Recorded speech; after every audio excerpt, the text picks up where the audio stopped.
Imagine waking up in a cold stone chamber, the dawn light barely slipping through a narrow stained glass window. You are a noble woman, 16 years old, already promised to a man twice your age, and today you must attend a banquet. But before you can think about food or conversation, or your role in a world run by men, there's one task far more urgent preparing your face. Not with water, not with soap, but with poison. You sit before a brass mirror, dull and slightly warped, yet the best that wealth can buy. Your maidservant, trained for this exact moment, begins mixing your foundation. The ingredients are simple but lethal: crushed white lead scraped from ceramic pots, bound with egg whites, sometimes mixed with pearl dust, or if you're fortunate, a sliver of honey to help it glide. This is the paint of nobility. This is the death mask of beauty. As the paste touches your skin, it stings slightly, but you don't flinch. You're used to the burn by now. It's the same every morning, a slight tingling, then a cold numbness that spreads across your cheeks, your forehead, your nose. The goal isn't just to look pale. It's to look otherworldly, translucent, lifeless, as though you have never seen the sun or touched a plow, as though you were born in silk and will die draped in it. But what you don't know, not yet, is that this ritual is killing you. Not metaphorically, literally. This powder is made of lead carbonate, a neurotoxin so destructive that modern scientists wouldn't dare touch it without gloves and a mask. Yet, you've been wearing it for years, in thick layers, day after day, letting it seep into your pores, into your bloodstream, into your bones. And it's not just you. This is the standard, the expectation, the definition of elegance, nobility, worth. In medieval Europe, beauty wasn't about attraction, it was about class. Your face was your resume, your birth certificate, your ticket to power. The paler you were, the higher your standing. A healthy flush, a tan, even the faintest hint of melanin, that would mark you as a laborer, a peasant, someone who worked under the sun, and thus someone unworthy of admiration. The irony: if you looked healthy, you were considered lowborn. But if you looked like death, you were considered divine. But how did this begin? And why did it take root so deeply that women were willing to poison themselves slowly, layer by layer, to meet it? To answer that, we have to go back to the 14th century, a time when Europe was gripped by plague, famine, war, and spiritual fear. Death was everywhere. And in the face of mortality, the upper classes created a culture of control. They couldn't stop disease, but they could curate appearances. They couldn't stop war, but they could construct elegance. And so a new form of power was born: the body as architecture. The skin became canvas. The face became performance. And beauty was no longer about being alive, it was about looking untouchable. If your skin was pale enough to show veins, you were admired. If your lips were bloodless and thin, you were pious. If your hairline crept halfway up your scalp, if your eyebrows were erased entirely, then you were disciplined, refined, above nature. That's the part most people miss. Medieval beauty standards weren't about enhancing what nature gave you. They were about erasing it, correcting it, sculpting something so unnatural it no longer resembled the body you were born with. The further from natural, the closer to perfection. The more you suffered, the more you were praised. Of course, the physical consequences were catastrophic. Lead poisoning doesn't announce itself loudly at first. It begins with headaches, fatigue, skin irritation.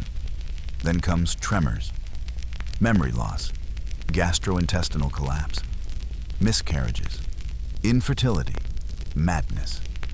Many noble women experienced all of it. Some slowly faded from public life, claiming religious retreat or illness. Others, like Queen Elizabeth I of England, wore their white mask until the very end. By her final years, Elizabeth was nearly bald, her skin cratered with sores, her teeth blackened. Yet she still applied her signature Venetian ceruse layer after layer to maintain the illusion of immortality. No one dared question it. To appear without her painted face would have been more scandalous than collapsing from poison. And here's the truly haunting part: they knew it was dangerous. There were physicians, yes, even in the Middle Ages, who warned against white lead. There were reports of illness, rumors of madness, whispers of death. But the warnings were soft deniable, easy to ignore, because the social consequences of not conforming were immediate and severe, while the physical consequences were slow and deniable. Better to risk death in a few decades than risk looking like a peasant today. It would be comforting to believe we've left this madness behind, that we're smarter now, safer, freer. But are we? The whitening industry in Asia is worth over $13 billion a year. In the US, cosmetic procedures are normalized, marketed as empowerment. And heavy metals still linger in modern makeup, just in smaller doses. The obsession has evolved, not disappeared. The poisons have new names, the branding has improved, and the message is more seductive. But at its core, the idea remains chillingly unchanged. Your natural face is unacceptable. You must suffer to be worthy. So tonight, as you set down your skincare products or scroll through filtered faces on social media, remember that centuries ago, someone just like you sat in candlelight, applying poison to her cheeks and whispering the same question you might have thought today: am I beautiful yet? And the answer then as now was never really hers to decide. Close your eyes. You are no longer in the 21st century. You are standing on the cold floor of a stone manor in 1485. Outside, the world is bursting with labor, plowing, planting tanning hides, stirring vats of beer. But none of that touches you. You are noble. You were born above work. And everyone must see that from the moment they look at your face. Not because you're beautiful. No, because you're pale. Not just lightly pale. Not sun-kissed. Not glowy. You must look untouched by light itself. Like a candle kept in a cave. Like a sheet of parchment never written on. Because in medieval Europe, pale skin was proof. Proof that you had never harvested wheat, never milked a goat, never walked to market under the sun. Your complexion was your class. It was your resume, your wealth, your reputation. And you would go to terrifying lengths to preserve it. This wasn't just vanity. This was survival, social survival. See, medieval society was rigid. You were either above or beneath. There was no middle, no crossing over, no pretending. Everything about your appearance had to scream your place on the ladder. And nothing did that louder than your skin. A tan meant peasantry. A blush meant work. Even freckles could mark you as someone closer to the soil. But if you had skin so pale that the blue veins beneath it looked like rivers on a map, then you were someone. And the higher your status, the more extreme the demands became. Noble women in Northern Europe, where the sun was weak, could almost achieve this look naturally. But in southern regions, Italy, Spain, parts of France, the sun was a constant threat. Pale skin wasn't a gift from nature. It was a battle against it.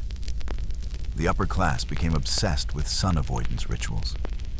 Women traveled only in covered carriages with thick curtains. Courtyards were shaded by elaborate awnings. Families built entire estates with connecting halls so noble women could move from room to room without stepping outside. Spring wasn't about flowers. It was about checking for damage from accidental sun exposure. And when that wasn't enough, they turned to chemistry. Enter white lead powder, the crown jewel of medieval cosmetics. It was refined, It was luxurious, and it was pure poison. To create it, artisans coiled sheets of lead and suspended them over vinegar in sealed pots. As the metal corroded from the acid fumes, a thick white crust would form. This would be scraped off, dried, and ground into a fine, soft powder, smooth as silk, deadly as a dagger. This wasn't some back alley remedy. This was institutionalized poison. There were guilds for white lead manufacturers. There were quality standards. There were brand names. Some of them almost laughable now. Giovanni's White Death La Grasse, Fantôme, Blanc de Venise. This wasn't makeup. It was a mask of class, and it cost dearly. A single jar of high-quality Venetian white lead powder, when converted to modern currency, would run you about $2,000. All to achieve a complexion that meant I have never worked a day in my life. Let's pause and remember this. These women weren't foolish. They weren't vain. They were rational actors in an irrational system.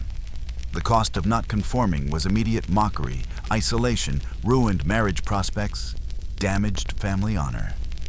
The cost of conformity, slower, quieter, creeping death. But at least in death, you died elegant. And it wasn't just women. Men, especially at court, also needed to maintain the right hue. Knights returning from crusade were criticized for their weathered skin. Diplomats would be mocked for showing up with a farmer's tan. Some male courtiers even wore face veils and gloves when traveling to avoid the sun and preserve their porcelain appearance. The obsession spread across every border, every kingdom, and the variations were fascinating. In England, the phrase milky white skin became so symbolic of nobility that poems were written about it. In France, skin pale enough to reflect candlelight was associated with spiritual purity. In Germany, skin was so deeply tied to class that pale nobles were painted with translucent glows in artwork, while peasants were rendered in earthen tones as if they belonged to the soil. Pale skin wasn't just ideal. It was sacred, and when white lead wasn't enough, when even the most expensive powders failed to erase nature, medieval beauty, enthusiasts got creative. Some used ground pearls mixed into paste for extra shimmer. Others turned to egg whites painted onto the skin to tighten and mask imperfections. But the most extreme bleaching cloths, soaked in vinegar and left on the skin for hours, burning through the upper dermis, leaving behind scar tissue that was whiter than what came before. In some regions, women used arsenic. In others, mercury. Both were known to cause hallucinations, infertility madness. And yet, the beauty manuals of the time described the effects not as dangerous, but as divine. Today we'd call this madness. But stop and ask yourself, how different are we really? Look around. We still reward unnatural perfection. We still associate certain skin tones with status. We still bleach, exfoliate, whiten, lighten. We don't sell White Death anymore, but we sell Porcelain Glow Serum, Fairness Toner, brightening peels, and the consequences, they're still there.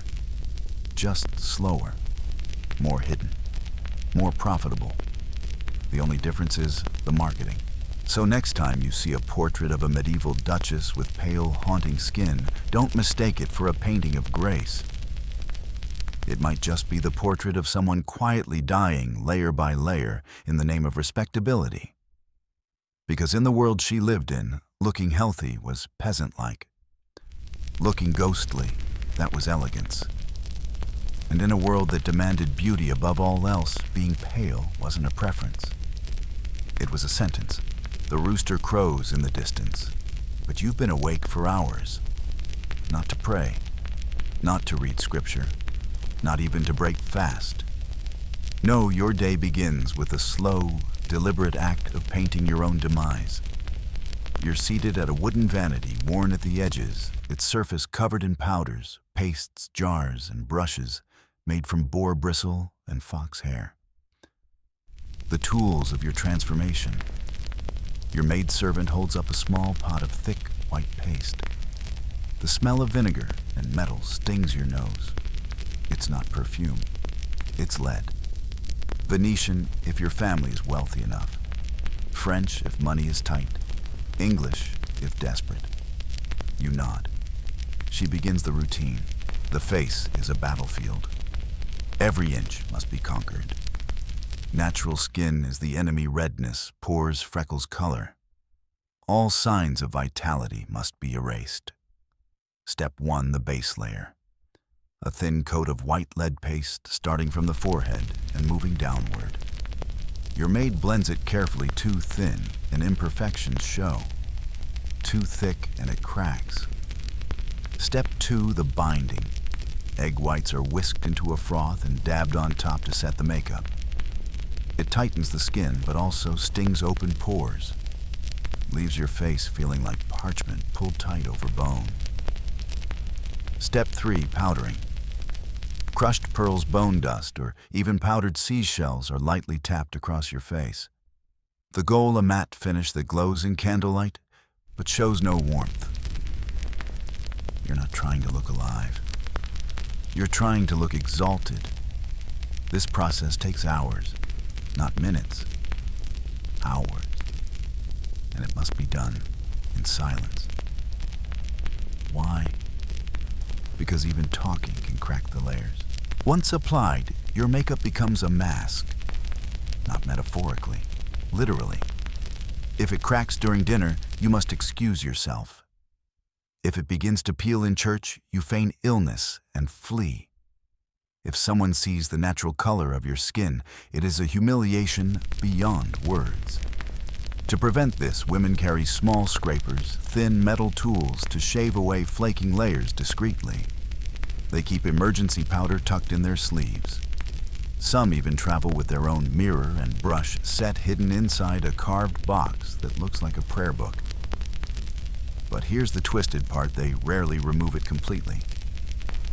Instead, they layer it day after day. Only once a week, perhaps on Sundays or holy days, is a full removal attempted. Even then, removal is a generous term. They scrape it, rub it with cloth, dab rose water. That's it. Soap, as we understand it, that doesn't exist in most homes. Warm water is a luxury. So what's left behind is a residue, a compound of lead, sweat, and skin oil. And that mixture, it doesn't just stay on the surface. It seeps inward, slowly, patiently, like time itself. But what does that do to a body? At first, it's nothing. Maybe a rash, maybe dry lips. Your hair begins to thin, but perhaps that's the stress of noble life. Then come the headaches, the trembling, the forgetfulness. You can't remember what you ate yesterday. You misplace your rosary. Then comes the rot. The skin peels under your jawline. Lesions appear near your temples. You cover it up with more paste. Your gums begin to bleed. Your teeth loosen. The blood in your mouth has a sweet metallic taste. You spit it out discreetly. This is not illness, the healers say. This is nobility. They call it painter's disease because painters use similar compounds. They too go mad. They too die early. But you are not a tradesperson. You are a lady. And this is what it takes to remain one. Queen Elizabeth. I was perhaps the most famous victim of this ritual. By the end of her life, she wore nearly an inch of lead-based makeup. Her skin underneath was raw and scarred. Her hairline had receded dramatically. Her teeth were blackened and loose. But still she painted, because to appear in public without her mask was unthinkable. The image of the Virgin Queen, pure pale, untouchable, had to be maintained even as her body gave way beneath it. Contemporaries described her as shimmering in ghost-white majesty. What they didn't see was the price she paid for that shimmer. There were, of course, alternatives. Natural remedies. The egg white and pearl mix. Ground chalk. Crushed shells. But these were expensive, difficult to apply, and most of all, less effective.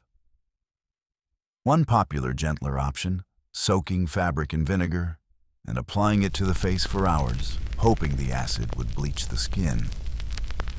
Instead, it caused chemical burns. Another technique used arsenic or antimony substances, known even then to be toxic. But they created a smooth finish, and a smooth finish was everything. Still others resorted to using quicklime, yes, the same compound used in masonry to peel away layers of skin. The burns could be disfiguring. Some women died of infection. But the pale skin, unforgettable. You might be wondering, did no one try to stop this? Didn't healers, priests, husbands see what was happening? Some did. Physicians warned of the symptoms. Clergy wrote sermons on the sin of vanity. Husbands sometimes begged their wives to stop. But beauty in medieval society was not personal. It was performative. It wasn't about attracting suitors. It was about reinforcing power. To reject the standards was to reject your place in the world. To appear natural was to be mistaken for a commoner. And in a world built entirely on appearances that was worse than death. Now let's reflect. Is it truly so different now? We scrub, we peel, we inject, we laser. We call it glow rejuvenation, anti-aging. But we are still applying pressure to erase the natural. Still chasing a skin that tells the world I don't work, I don't suffer, I am better. The poisons are weaker, the marketing is prettier. But the psychology, it's hauntingly familiar. And so the next time you apply foundation in front of a mirror, ask yourself, are you hiding something? Or are you being hidden? Because 500 years ago, women painted themselves to death to gain visibility. And now, some still do the same, not to be seen, but to be accepted. You stare into the mirror, not at your eyes, not at your mouth, but at your hairline. It's wrong. Too low, too full, too natural. This will not do. Your maid approaches with a small silver tweezer, its tip gleaming in the morning light. The room is quiet. You nod once, and she begins. One hair at a time, each pluck accompanied by a sting. By the time she's done, your forehead stretches farther up your face, smooth, blank, and gleaming like a scroll ready to be written on. A proper noble forehead. A forehead that says, I belong in a painting, not in the fields. In the Middle Ages, beauty was more than skin deep. It extended into the skull, into bone, into geometry.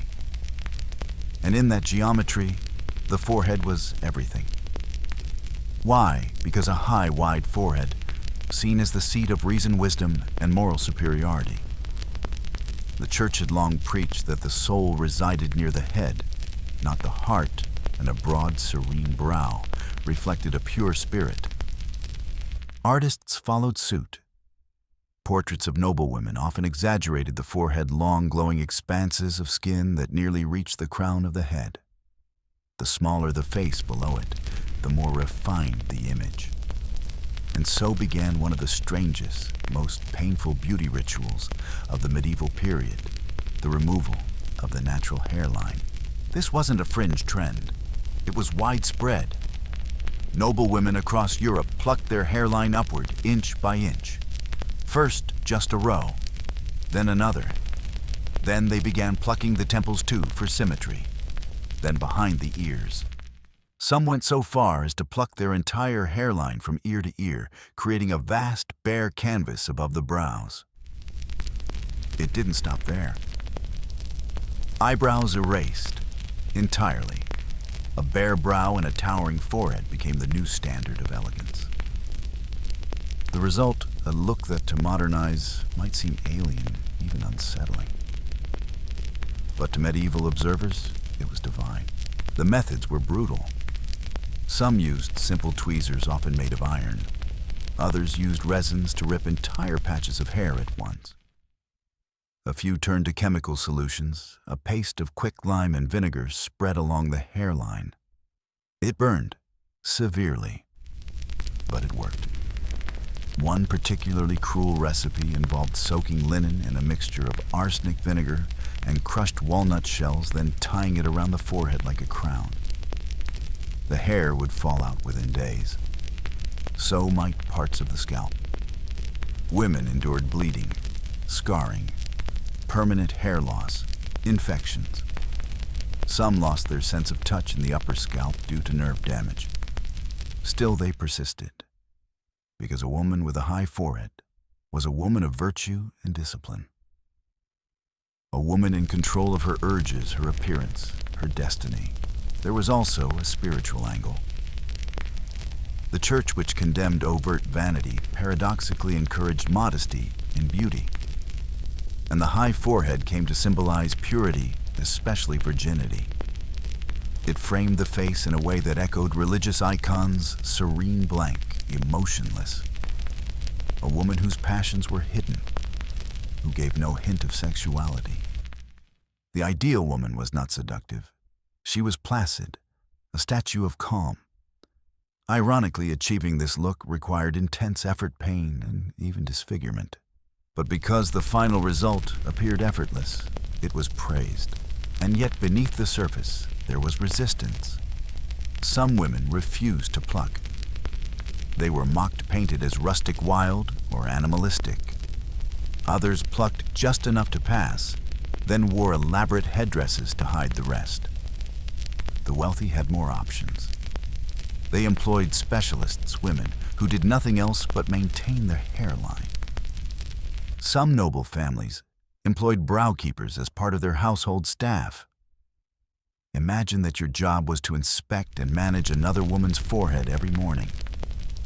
There were even traveling merchants who sold forehead tonics, mostly acidic mixtures that thinned hair over time. It became an industry, an expectation, a ritual. And soon, it became a trap. As with all medieval beauty standards, there was no exit. If you stopped, plucking hair would return, but unevenly. If you'd used chemicals, it might not return at all. If you married young and abandoned the ritual, your in-laws might think you were regressing, becoming peasant-like, or worse, seductive. Some widows, no longer bound to perform beauty, allowed their hair to grow back. But it was rarely praised. A hairy widow was viewed with suspicion. What might she be planning, letting herself return to nature?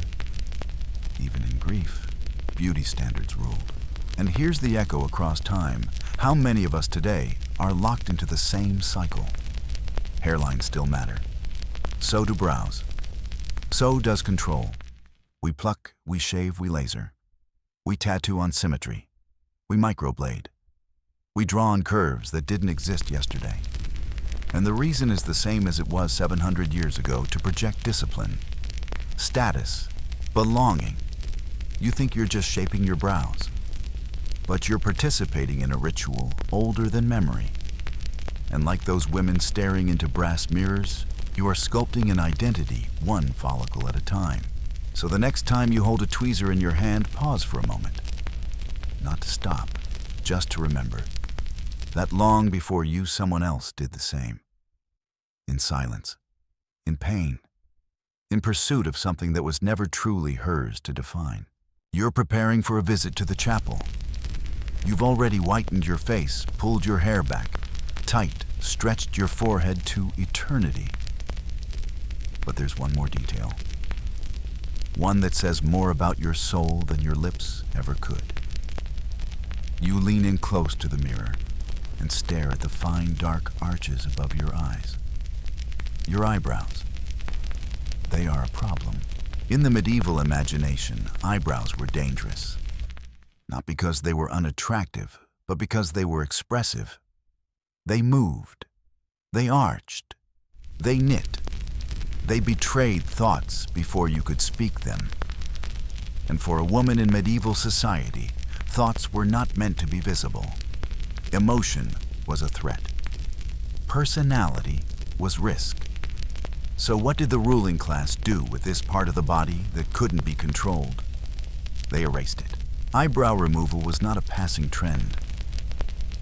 It lasted for centuries across regions, across social strata, across generations. To leave your eyebrows intact was to invite judgment. It was a sign of emotional impulsiveness, of animality, of lower-class unruliness. Think of it like a language one that couldn't be spoken in polite society. Eyebrows made you look too alive, too thinking, too unpredictable. And so the noble ideal became the blank gaze. Wide forehead, pale skin, no brows, a face that gave nothing away. The methods were as cruel as they were inventive. Some plucked them hair by hair. But this was slow, painful, and needed constant maintenance. Others used salves thick, foul-smelling pastes made of vinegar lime, and burnt walnut shells smeared above the eyes and left to cook in the skin. The acid burned the follicle. The hair, if it grew back, came back patchy or not at all. Some noble households had their own eyebrow recipes. One 14th century text from Bologna recommends mixing sheep bile with powdered lead and applying it nightly. Another French manual suggests boiling poppy oil with arsenic dust until it thickens, then painting it over the brow with a brush made from crow feathers. The more effective the recipe, the more prestigious the household. Of course, accidents happen. Skin was burned, eyes were damaged. Infections crept in through the delicate brow ridge and traveled to the brain. Some women went blind.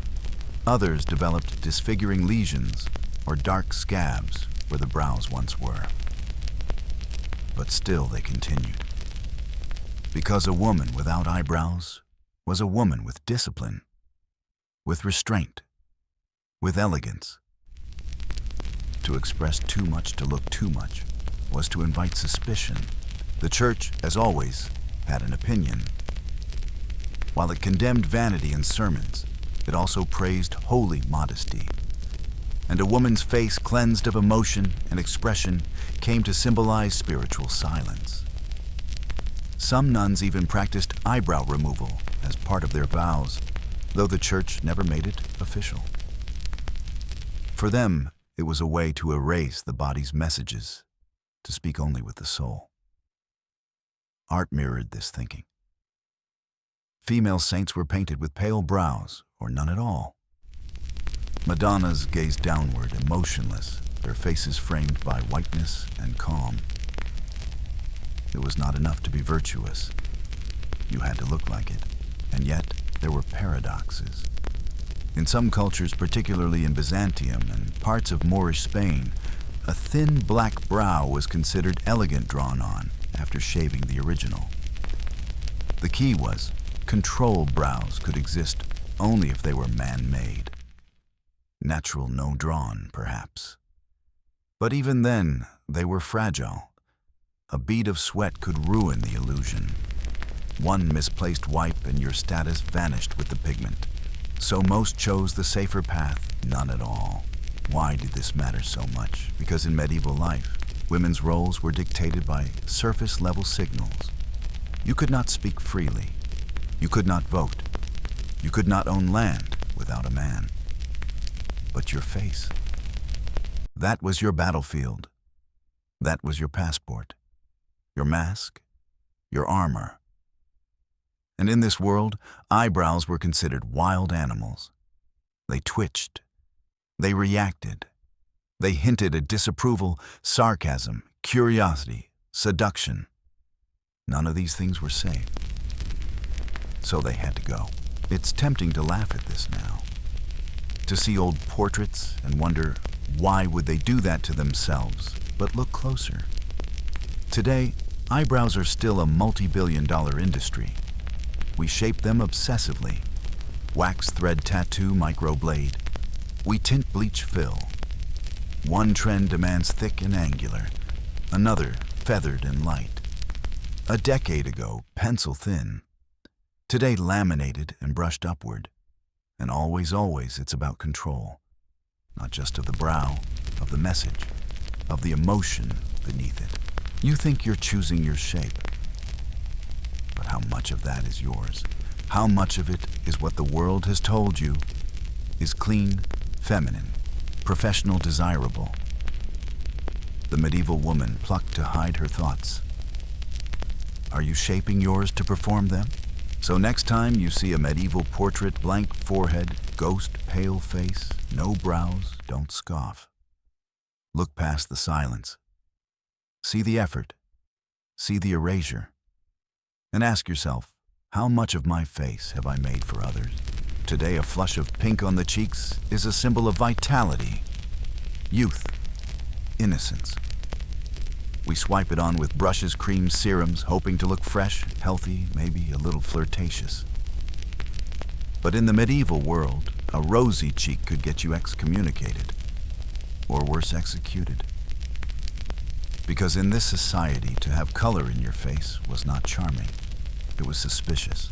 In noble circles, the perfect woman looked like a marble statue, pale, smooth, expressionless, bloodless. Her cheeks were not allowed to blush. That would suggest heat, desire, movement of blood, the body waking up to feeling. And that, in a religious culture obsessed with chastity and stillness, was dangerous. Worse yet, if you were seen wearing color, deliberately adding red to your face, it didn't matter if it was for beauty or health. You could be accused of one of two things: being a harlot, being a witch, both punishable, both feared. That didn't stop women from trying. They just learned to hide it better. The earliest medieval beauty guides weren't written by noblewomen. They were written by physicians, apothecaries, and alchemists, men who understood herbs, minerals, and poisons. And in secret, they passed recipes hand to hand. Blush for the wealthy. Blush for the discreet. Here are some of the ingredients: crushed berries, strawberry, raspberry, elderberry red, ochre, saffron, beetroot juice, cochineal insect dye, crushed brick iron oxide dust, sheep's blood. Yes, really. These were mixed with fats, oils, or wine. Sometimes stored in carved wooden pots, sometimes disguised as medicine, a dab on each cheek. Then blend until invisible. Invisible color, invisible sin, but it was a dangerous game. Apply too little, no effect. Apply too much. You looked like a temptress or a fraud or someone pretending to be healthy when you were actually ill. Because here's the catch: in the Middle Ages, a natural blush could also mean plague, fever, lust, drunkenness. So what was the ideal blush that appeared by accident? That's what made it so stressful. You had to look like you were not trying, even while trying desperately. The church, unsurprisingly, condemned all of it. Sermons thundered from cathedral pulpits: "He who paints the flesh paints the path to damnation." A woman who wears color invites the devil to her cheeks. Let no powder veil the soul. Women who wore visible rouge were accused of sorcery, temptation, even devil worship. Some were publicly punished. Others were quietly removed from court marriages, annulled inheritances denied. And yet, among noblewomen, the demand for blush grew, because it became a status symbol, not just of wealth, but of mastery, of subtlety. If you could wear blush so lightly that no one could tell, but everyone felt the difference, you were powerful. It was a form of feminine espionage. There's a story from Burgundy in the 1420s. A noblewoman named Lady Isabeau was known for her perfect complexion. People said she glowed at night. Her secret, a concoction made from egg yolk, saffron, and crushed rubies. When her sister tried to copy the formula without help, she used powdered cinnabar instead, mercury sulfide. Her skin began to rot. Her lips bled constantly. She was hidden from public view and died within the year. Beauty was not a pursuit. It was a minefield. In wealthier circles, noblewomen employed handmaidens trained specifically in stealth makeup, applying the perfect tint, then powdering over it with chalk to blur the lines. Others pinched their cheeks before entering court. or bit their lips until they swelled with blood. In Italy, it became common to lightly slap the cheeks just before entering a room, creating a flash of color that faded in minutes. Quick, safe, deniable. A technique passed from mother to daughter, like a coded ritual. And here's what makes it timeless. The idea that beauty must look natural, even if it's completely artificial. Sound familiar? In modern times, we call it the no makeup look, or clean girl aesthetic, or your skin but better. We want the illusion of freshness. A flush that looks like we've just come in from the cold, or laughed too hard, or blushed in love. But we buy products, spend hours, filter images, just to look like we did nothing at all. So maybe the medieval noblewoman dabbing crushed poppy onto her cheeks in the dark isn't so different from the modern girl swiping cream blush under a ring light.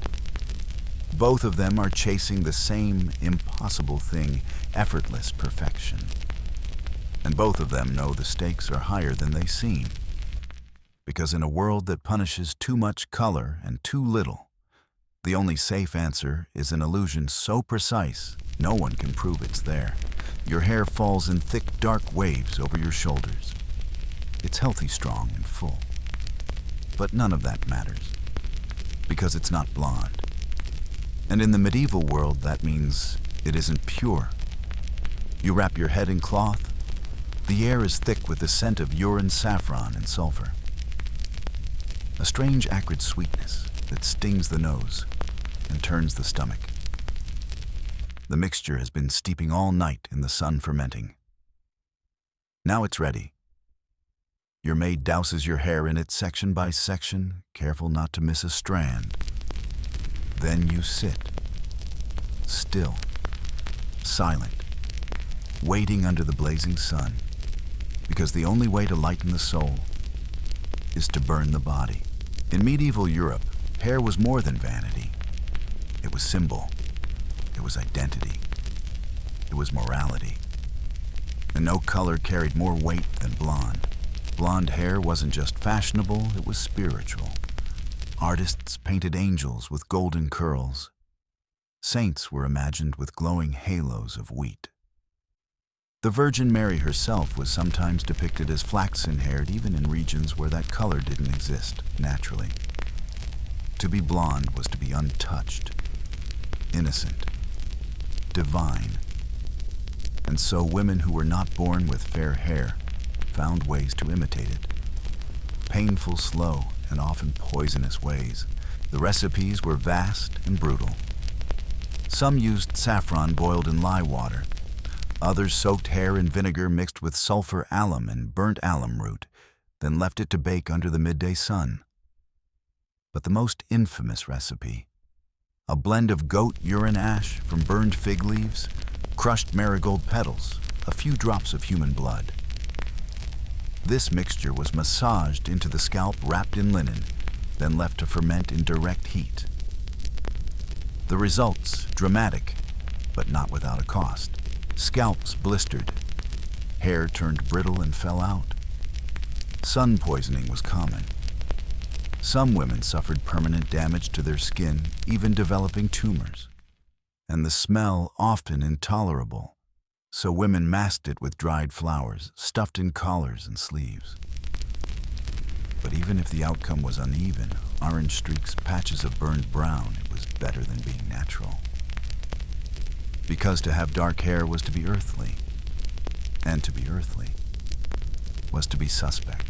This belief wasn't only aesthetic, it was deeply embedded in medieval psychology. Medieval medical theory followed the four humors: blood, phlegm, yellow bile, black bile. Each one corresponded to a temperament and to physical traits. Blonde hair was associated with blood warm, open, joyful, pure. Dark hair, especially black, was associated with black bile, cold, melancholic, secretive, possibly dangerous. In other words, hair color was character. And character in a world governed by the church and court meant everything. So noblewomen bleached themselves into social acceptance. not only for status, but for marriage. Many suitors demanded fair-haired wives, especially in Italy and France. Poems praised golden locks and sunlit tresses. Song lyrics compared blonde hair to heaven's wheat fields. Some women wore false hairpieces made from the bleached locks of peasants or prisoners. Others shaved their heads entirely and wore wigs soaked in honey and lie pinned into elaborate braids. And if all else failed, artists would simply lie. Paintings of dark-haired queens mysteriously portrayed them with golden curls. Portraits of noble daughters were corrected to reflect the ideal, not the real. Even memory was bleached. There were, of course, exceptions. In certain regions, especially under Moorish influence, dark hair was prized for its mystery and richness. In some Celtic and Slavic traditions, red hair was sacred, though later stigmatized as witch-like. But across most of Christian Europe, blonde became the default of decency. And so, the bleaching continued. Over time, the act became ritualized. Mothers taught daughters the timing, when to mix, when to sunbathe, when to rinse. Some noble families had rooftop blonde stations, terraces, with mirrors and benches for daily lightning sessions. Women gathered hair wrapped in cloth eyes, squinting into the sun, whispering prayers that the burns would fade but the gold would remain. It was as close to communion as beauty ever got. And today, the obsession persists. Blonde is still marketed as playful, soft, desirable. Celebrities go blonde to reinvent themselves. Politicians, models, influencers across cultures know the weight of that color. It signals accessibility privilege and, paradoxically, innocence. We bleach with peroxide now, not urine. But we still chase the glow. We still lighten to be seen. So the next time you see a medieval painting of a golden-haired lady, don't assume it was true. It might have been fake, painfully achieved, or worse, expected. Because in a world where your hair was your soul, nothing about beauty was natural, only necessary. You wake up gasping, not from a nightmare, but because your chest cannot expand. Your ribs are locked in place by whalebone and linen, pulled tight by a servant before dawn.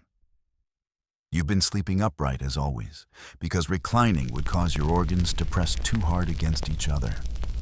Again, this is not punishment. It's not medical.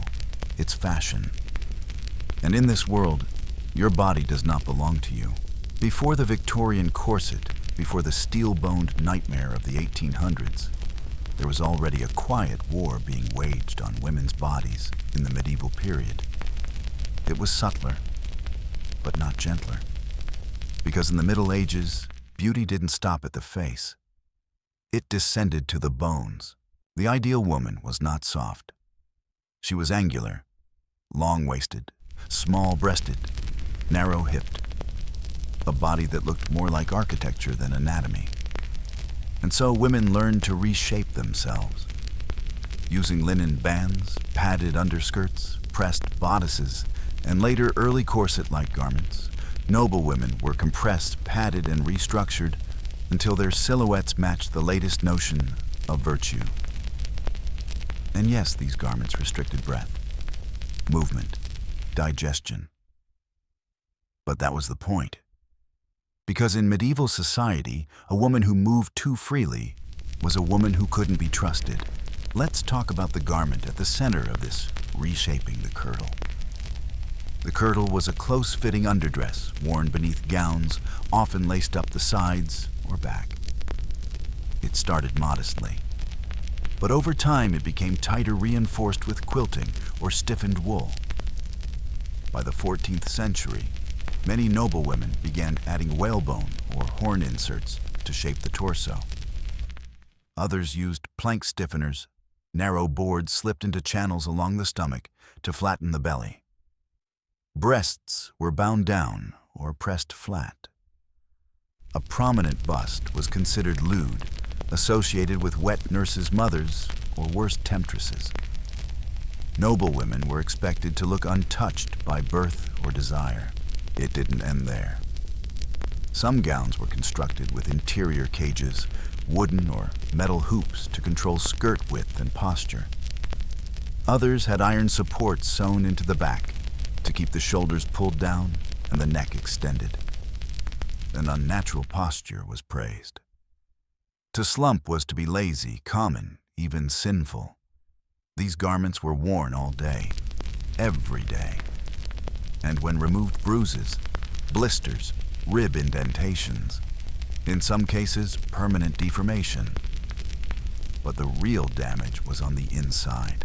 Medical texts from the time reported women suffering from difficulty breathing, fainting during mass or court appearances, displaced organs, miscarriages, chronic gastrointestinal distress. But these were seen as minor inconveniences, proof of delicacy.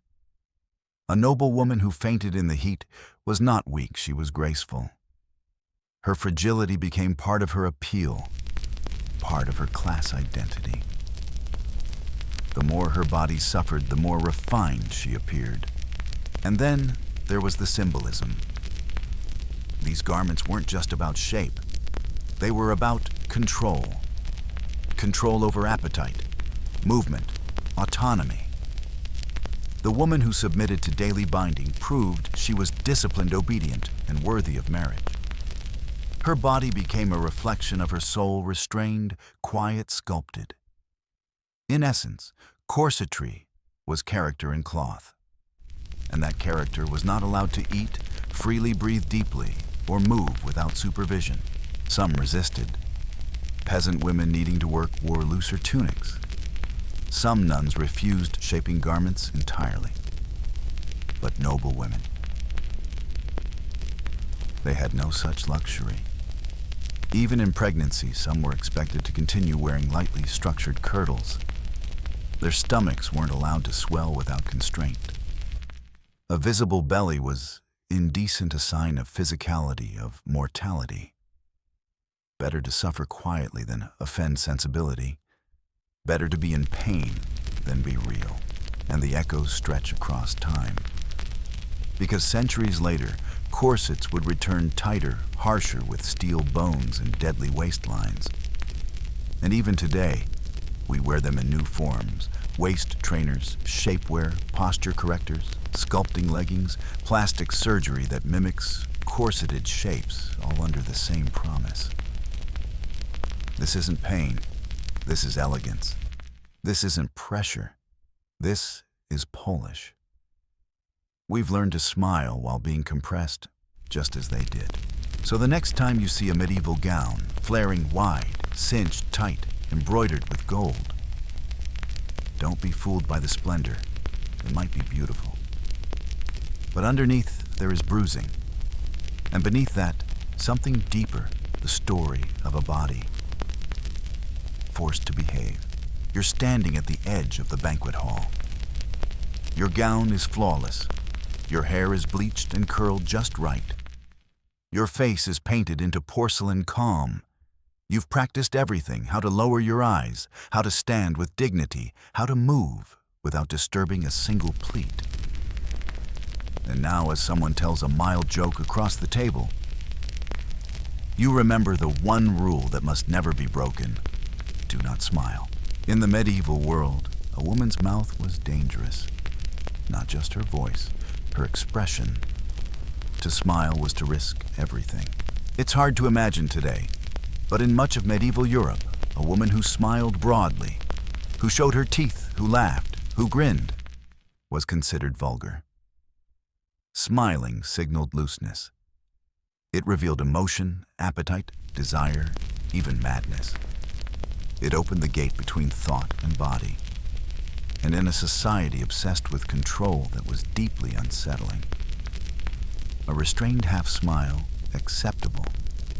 A serene Mona Lisa expression, ideal. But a wide, joyful grin, that was a scandal. Let's look at how this happened. In medieval Christian doctrine, virtue was quiet. Joy wasn't expressed with laughter, it was worn as calm. Excessive mirth was considered a cousin of gluttony and lust, two of the 7 deadly sins. Church sermons often warned that too much laughter let the devil in through the mouth. Some texts even claimed that Satan could ride the tongue of a laughing woman, steering her towards sin. And if laughter was sinful, real smiling wasn't far behind. This affected men too, of course.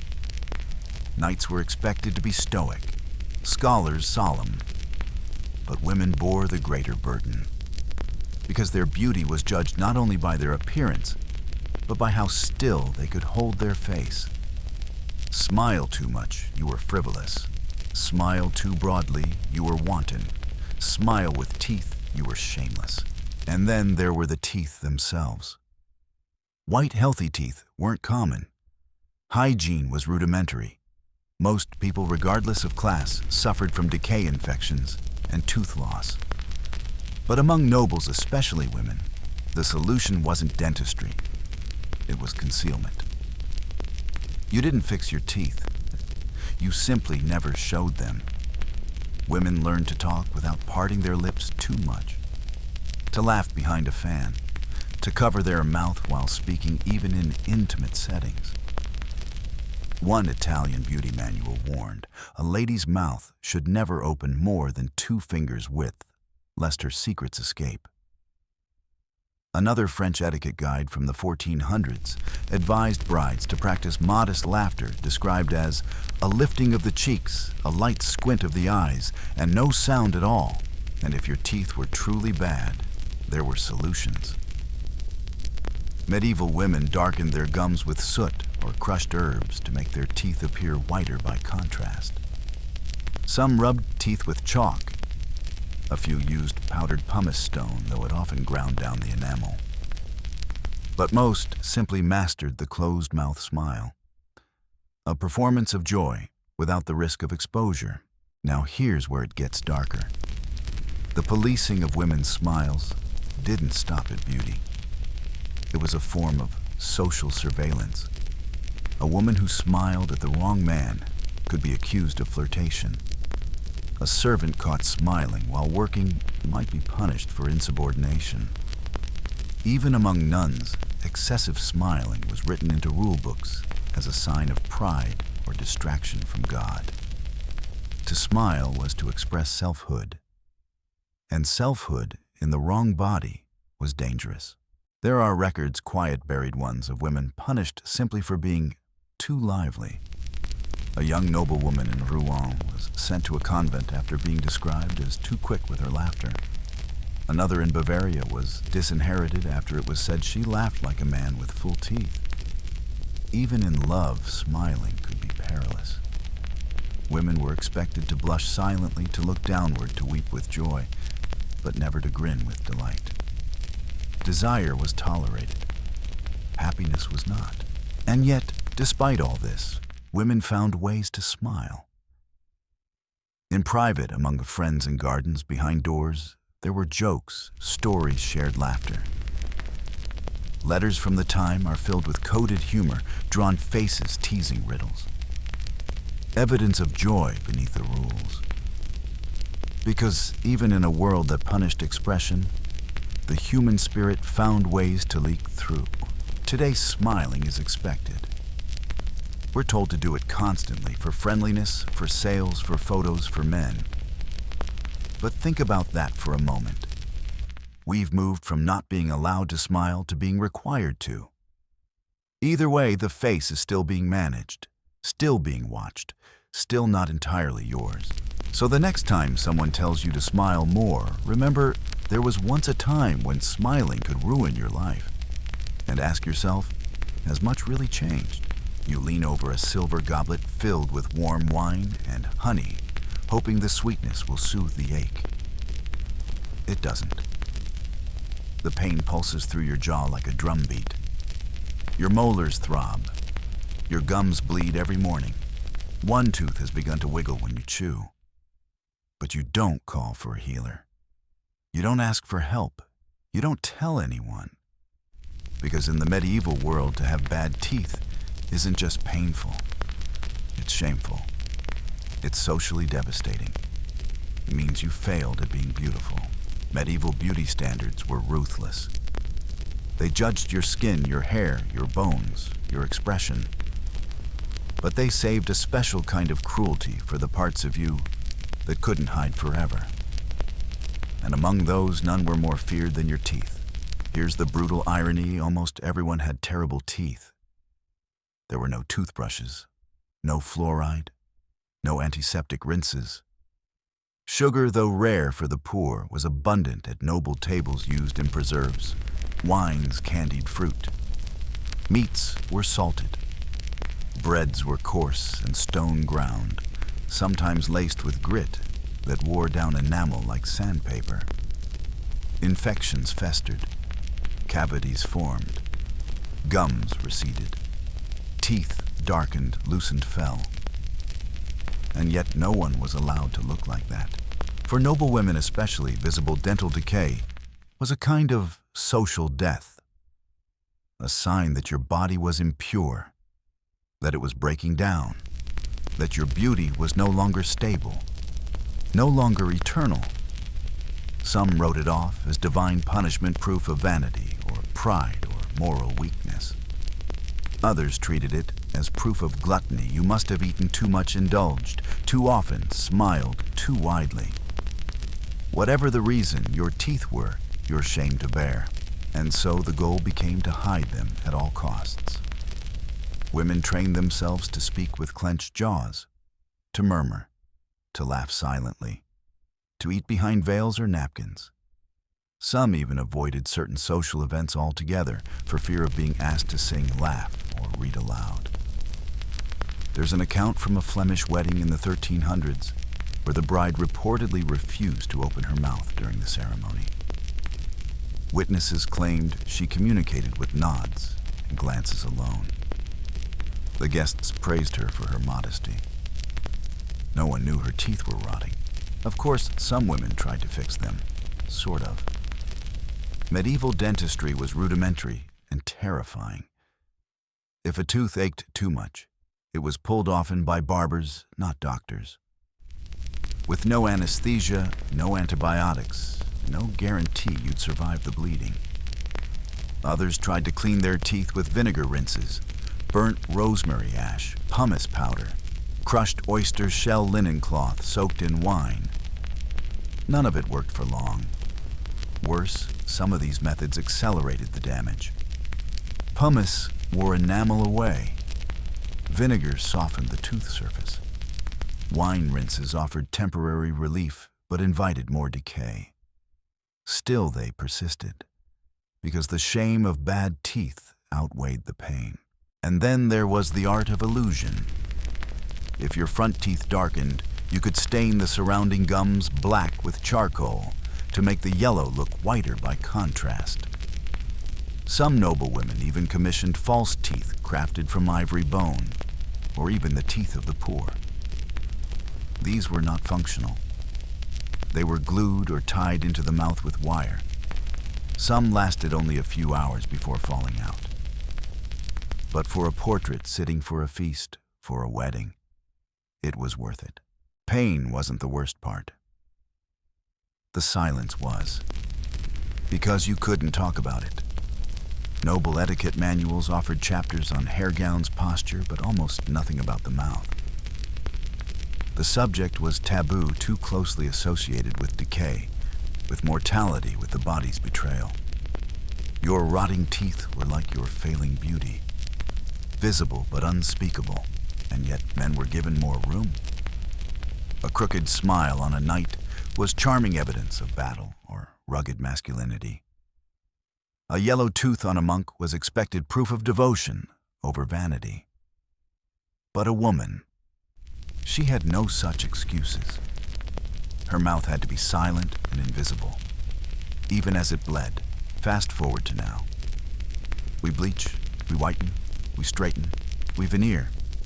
We cover our mouths when we laugh. We obsess over photos. We filter our smiles. We judge. A chipped tooth feels like a flaw. A yellow hue means judgment. And if your smile isn't perfect, you stay quiet. Just like they did. So the next time you look at your own reflection and hesitate to smile, ask yourself where that shame came from. Because once 500 years ago, a woman like you sat in a stone room, biting the inside of her cheek, holding back tears, praying no one would see the rot behind her lips. And now, centuries later, we still fear being seen too closely. You lean close to the mirror, closer than you should. There it is again. A bump, red, swollen, just above the cheekbone. You freeze. You can already imagine what they'll say at court. She's been touched by corruption. She must be impure. Her skin speaks before she does. You try to cover it with powder, but the chalk clumps. The inflammation pushes through. You don't know it yet, but your face has just betrayed you. In modern times, acne is seen as a medical nuisance.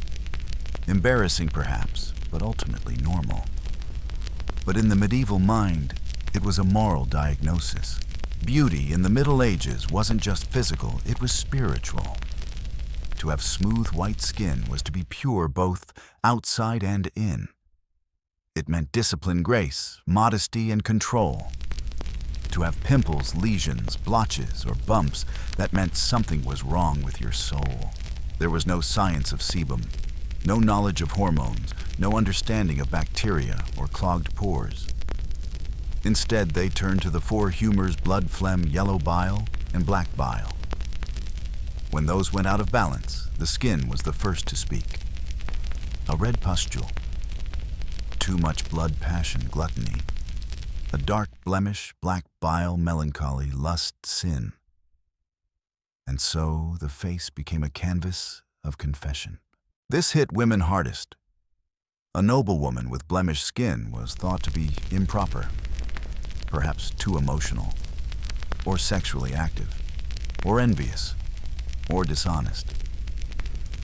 There are records of women being denied marriages, dismissed from court service, even accused of witchcraft, simply for having persistent skin conditions. Because if your face was unsettled, your character must be too. And it didn't stop at diagnosis. It led to treatment and punishment. Beauty manuals offered brutal remedies, sulfur ash mixed with goat milk and left on the face overnight. Mercury salves to burn away impure flesh. Lye water soaks that caused second-degree chemical burns. Paste made of crushed, dried toads, yes, real toads believed to draw out the demonic heat. None of these worked. Most caused permanent scarring. Some poisoned the wearer over time. But the promise was irresistible purity restored through pain. Some women tried herbal remedies, nettles, lavender, sage, but even these were suspicious. Anything grown in secret, applied in the dark, smelled of witchcraft. Healing without permission was power. And power, in the hands of women, dangerous. Even worse if a blemish appeared suddenly, especially during a full moon or after a difficult dream. Women were questioned. Whispers began, "She communes with spirits. She's been marked." In some cases, priests were summoned to bless the skin, to banish the demon from the face. Sometimes fasting was prescribed, not just for healing, but for atonement, as if hunger could scrub you clean. One noblewoman, Lady Caterina of Siena, was reported to have suffered from facial boils for years. Her letters described the pain, not of the lesions, but of how others looked at her. She was told it was a sign of secret pride. She confessed sins she hadn't committed. She begged God to erase her skin. But her condition remained. So did the judgment. And yet, even in this cruelty, there were rules. Men could have blemishes and remain respected. Knights bore scars and called them honor. Clerics had pox and were praised for humility. But a woman, her face, was her virtue.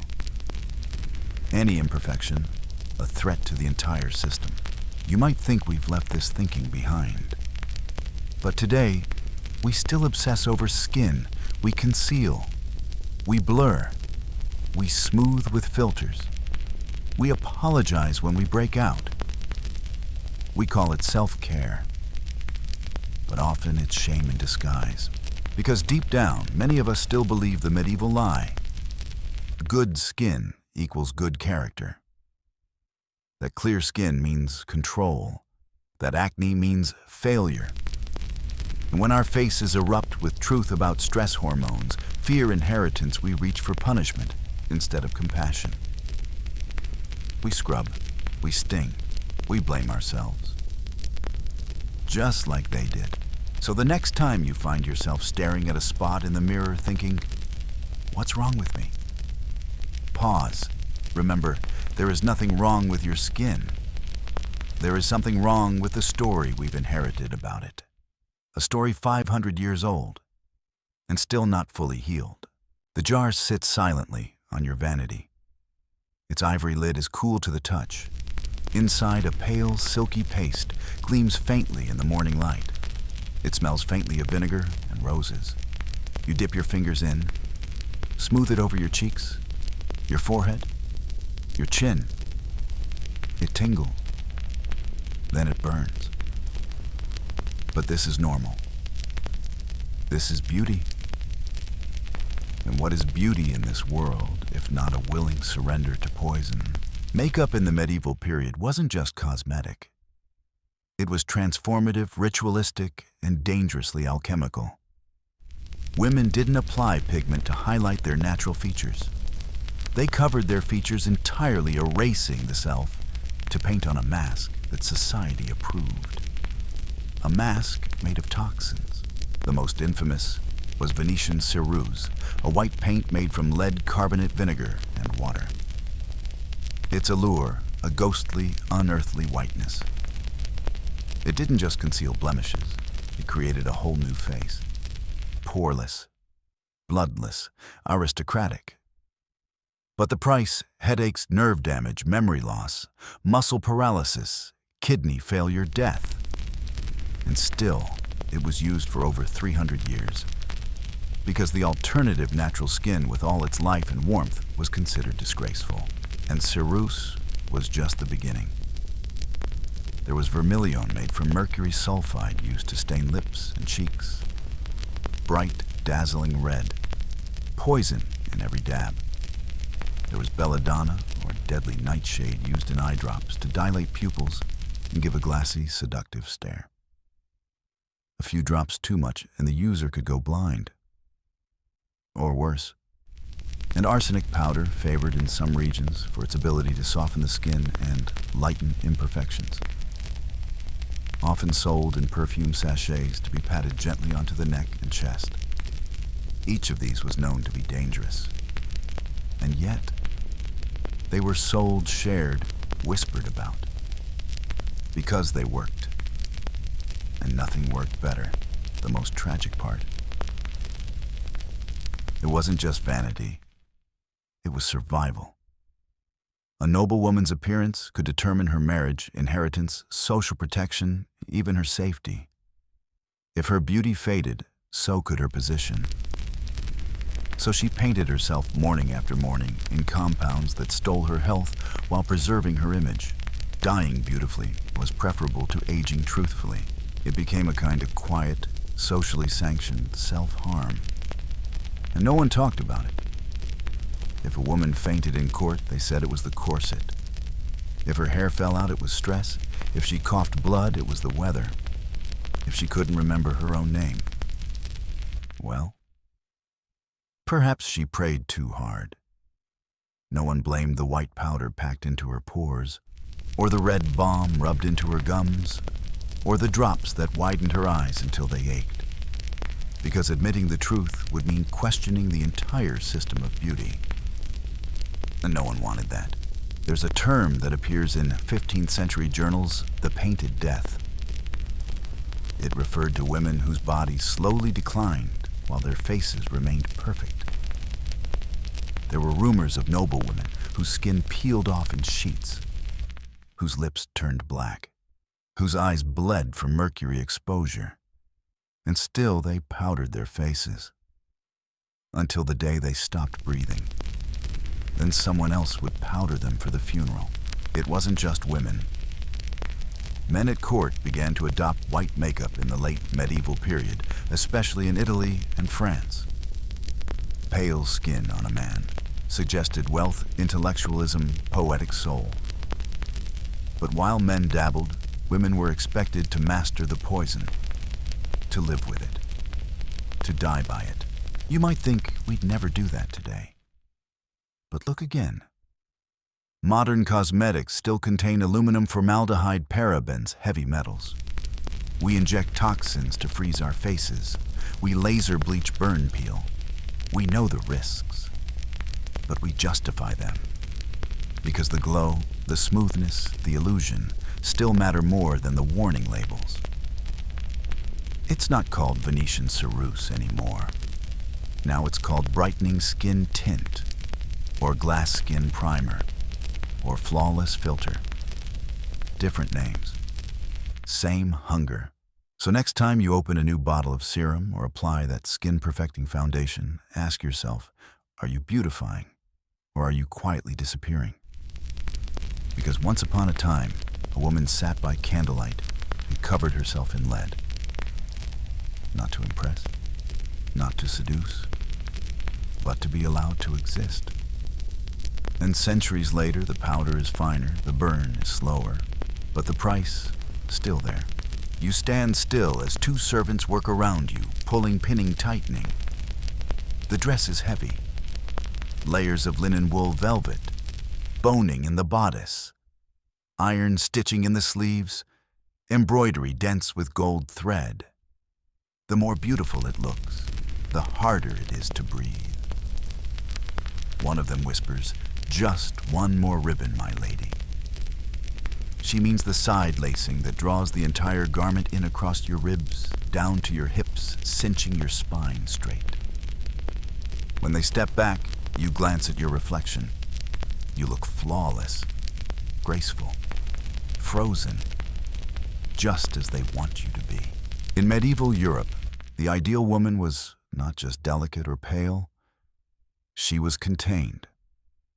Her body, her movements, her gestures, all wrapped in fabric that both adorned and imprisoned her. Medieval fashion is often romanticized: long sleeves, sweeping gowns, intricate veils. But behind the beauty was a harsh truth. Clothing was a mechanism of control, not just against the weather or for status, but to physically restrain the female body, to reshape it, to make it obedient, to turn it from living flesh into sculpture. Let's begin with the kirtle, a tightly fitted underdress that hugged the torso. Made of stiffened linen or wool, it pressed down the breasts and elongated the waist.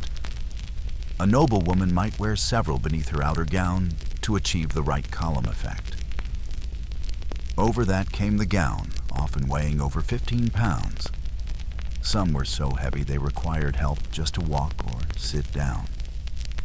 The sleeves dragged along the ground.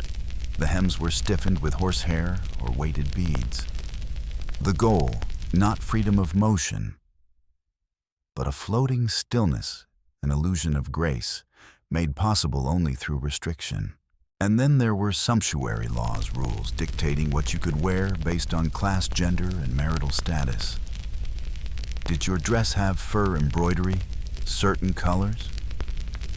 If you were of the wrong rank, you could be fined or worse. Fashion wasn't just about beauty, it was legal. Your body belonged to your title. Some gowns were designed explicitly to prevent activity. Sideless surcoats revealed the body beneath, but were so stiff and narrow at the base that walking required help. Hennons, the tall conical headdresses, were weighted balanced with wire frames and made turning the head nearly impossible. Coat Shardy's tight-fitting court dresses required women to sit with their backs straight and knees together at all times. The body wasn't meant to move. It was meant to be viewed. Comfort, not a consideration. A noblewoman who moved freely was considered suspicious, wild, unruly. Better to appear stiff, silent, and compliant than to be seen walking with ease. Fashion became a prison with embroidered bars. Even undergarments served this purpose. Breastbands compressed the chest. Stays, not yet the full corsets of later centuries, flattened the stomach. Stockings were tied with tight garters to keep the legs bound. Shoes were narrow, heelless, and offered little grip, perfect for slow, measured steps, but treacherous on uneven ground. Some gowns required a woman to be lifted onto horseback, or carried over muddy roads, or assisted at every stair. The message was clear: you are too precious to move on your own. You are too valuable to touch the earth. You are beauty incarnate, fragile and still. And yet, women adapted. They learned to walk with a glide, to descend stairs sideways, to sit at precise angles. They trained their bodies into submission, not just for comfort, but for survival. Because in a world where a collapsed headdress could humiliate a family, or a visible ankle could incite scandal, fashion wasn't self-expression, it was discipline in cloth. Peasant women had more freedom out of necessity. They wore looser tunics, practical skirts, simpler veils. But this was seen not as liberation, but as a lack of refinement. To be comfortable was to be low-born. To suffer in beauty was to be noble. Centuries later, little has changed. We still wear shoes that injure our feet, shapewear that reshapes our organs, dresses that demand posture over comfort. We sweat under ring lights and corseted gowns on red carpets and say, it's worth it. Because elegance still requires evidence of inconvenience. A beautiful woman must never look too free, too relaxed, too grounded. So the next time you admire a medieval gown in a museum or in a fantasy film, remember that beauty was built on restriction. That style was a form of submission, and that every glittering stitch might have once held in a breath that never fully came back out. You reach for your dress, simple undyed wool, functional, modest, but your eyes linger on the bolts of cloth in the corner. Deep crimson, vivid cobalt, threads of gold glimmering at the edges. You won't touch them. You can't. Not because they're expensive, but because you're not allowed to wear them. In the medieval world, beauty wasn't only in the face or form. It lived in color. And color, more than anything, revealed who you were and who you weren't. From the 13th to the 15th century, color wasn't a choice. It was a hierarchy, a visual language of power, purity, and position. Every hue carried a message. Every shade had its own script. And wearing the wrong one wasn't just a fashion mistake, it was a crime. This wasn't abstract. Most medieval countries enacted sumptuary laws, legal codes that dictated what fabrics, colors, and trims a person could wear, based on class, gender, occupation, marital status, religious standing. In England, for example, only royalty could wear purple scarlet or cloth trimmed in ermine. In Florence, even owning a crimson gown could lead to fines, confiscation, or imprisonment, unless you were of noble blood. Color became evidence of wealth, of virtue, of divine right. Let's look at a few shades and what they meant. Purple, divine authority. Derived from the extremely rare Tyrian purple made from thousands of crushed sea snails, this color was reserved for emperors, popes, and monarchs. Wearing it as a commoner was an act of treason. Crimson, high nobility made from kermes, a dye extracted from insects. Crimson signaled wealth status and the favor of royalty. Its brightness could only be maintained with expensive ingredients and dangerous chemicals. Blue, heavenly purity. Once costly ultramarine blue, made from ground lapis lazuli, was reserved for the Virgin Mary and art. Noble women could wear muted blues, but rich sapphire tones were often banned outside the church and court. Black, power and discipline. Not the cheap, muddy black of soot, but deep, saturated black was extremely expensive to produce. It became the color of judges, scholars, and wealthy merchants in the late Middle Ages. To wear true black was to command attention quietly. White, spiritual cleanliness. Symbolic of chastity, white garments were favored for nuns' brides and saints. But maintaining white in medieval Europe was nearly impossible. It required constant laundering, bleaching, and privilege. But it wasn't just about having money. You couldn't buy your way into certain colors. You had to be born into them. Even if a wealthy merchant could afford scarlet silk, he wasn't allowed to wear it. His daughter couldn't don gold thread. Their success was to be displayed in coins, not in cloth. To try otherwise was seen as arrogant, dangerous, destabilizing. Because if anyone could wear noble colors, how would the nobles stay distinct? And for women, color carried even more weight. A married woman in the wrong shade could be accused of vanity. A widow wearing bright tones might be seen as promiscuous. A young maiden dressed in black could be mistaken for a sorceress. So most women dressed with extreme caution, not just taste.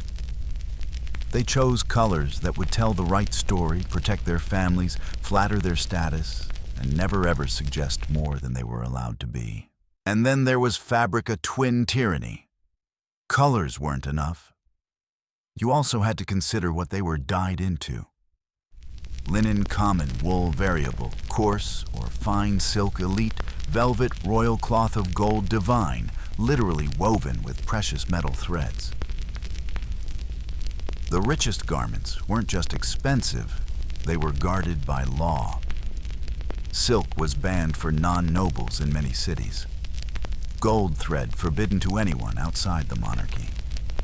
Even if you dared to break the rule, tailors could refuse to make the garment, or worse, report you. Because tailoring too was a regulated trade. Making forbidden beauty could be just as criminal as wearing it. But here's the quiet truth beneath all this. People rebelled. Always. Some women dyed their garments with cheaper substitutes, madder root instead of Kermes woad instead of lapis, and hoped the guards wouldn't notice. Others lined their cloaks in forbidden silks and wore rough wool on the outside, hiding status like a secret. And many, especially in times of plague or war, simply ignored the laws when they knew no one was watching. Because color, even in a world ruled by faith and fear, still felt like freedom. Fast forward to now. Do we still live by color codes? Think of how certain shades are marketed. Pink for youth, red for power, white for weddings, black for funerals, gold for luxury. Nude still defined as beige. We're not arrested for wearing the wrong tone, but we're still judged, still sorted. We ask, is this too loud for work, too bright for my age, too bold for a first date? Different laws, same pressure. So next time you pick a dress or a tie or lipstick or eyeshadow, remember, you're not just choosing a color. You're speaking a language older than memory, one written in pigment, blood, and law. And once upon a time, a girl like you touched a bolt of crimson silk, then let it go.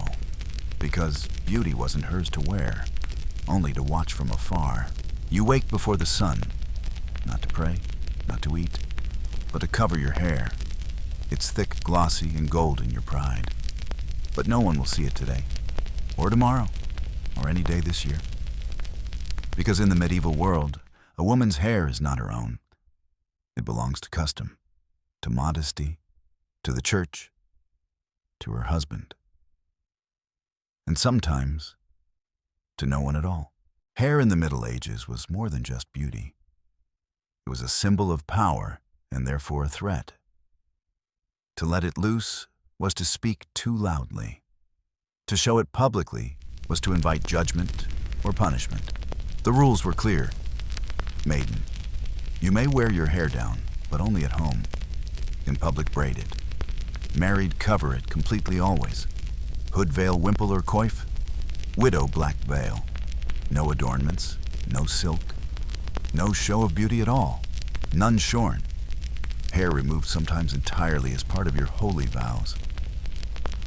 And if you disobeyed, you were not just immodest, you were dangerous.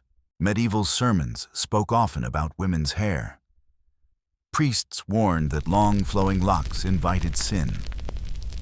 That hair was a net for the devil, especially if perfume styled or left loose in the presence of men. One 14th century preacher declared, "The hair of a woman is a ladder for Satan to climb into her soul." That was not metaphor. That was theology. Artists absorbed this belief. Holy women were painted with tightly coiled braids or white wimples. Mary, Mother of Christ, always veiled. Saints, even when young and beautiful, never let a strand fall free. By contrast, villains in medieval paintings, witches, temptresses, sinners were often shown with hair unbound, wild, tangled. Hair wasn't just fashion, it was a moral condition. And so women covered it, not always willingly, but thoroughly. The wimple, a tight white cloth wrapping the head and neck, became a standard for modest matrons. The veil light and sheer layered over hoods and coifs.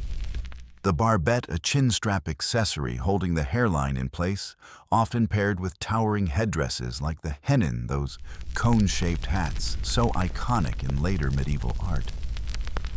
And underneath it all, layers of braiding pinning padding. Hair locked down, hidden, controlled, the irony. All this covering highlighted the hair even more. The more forbidden it became, the more it held meaning.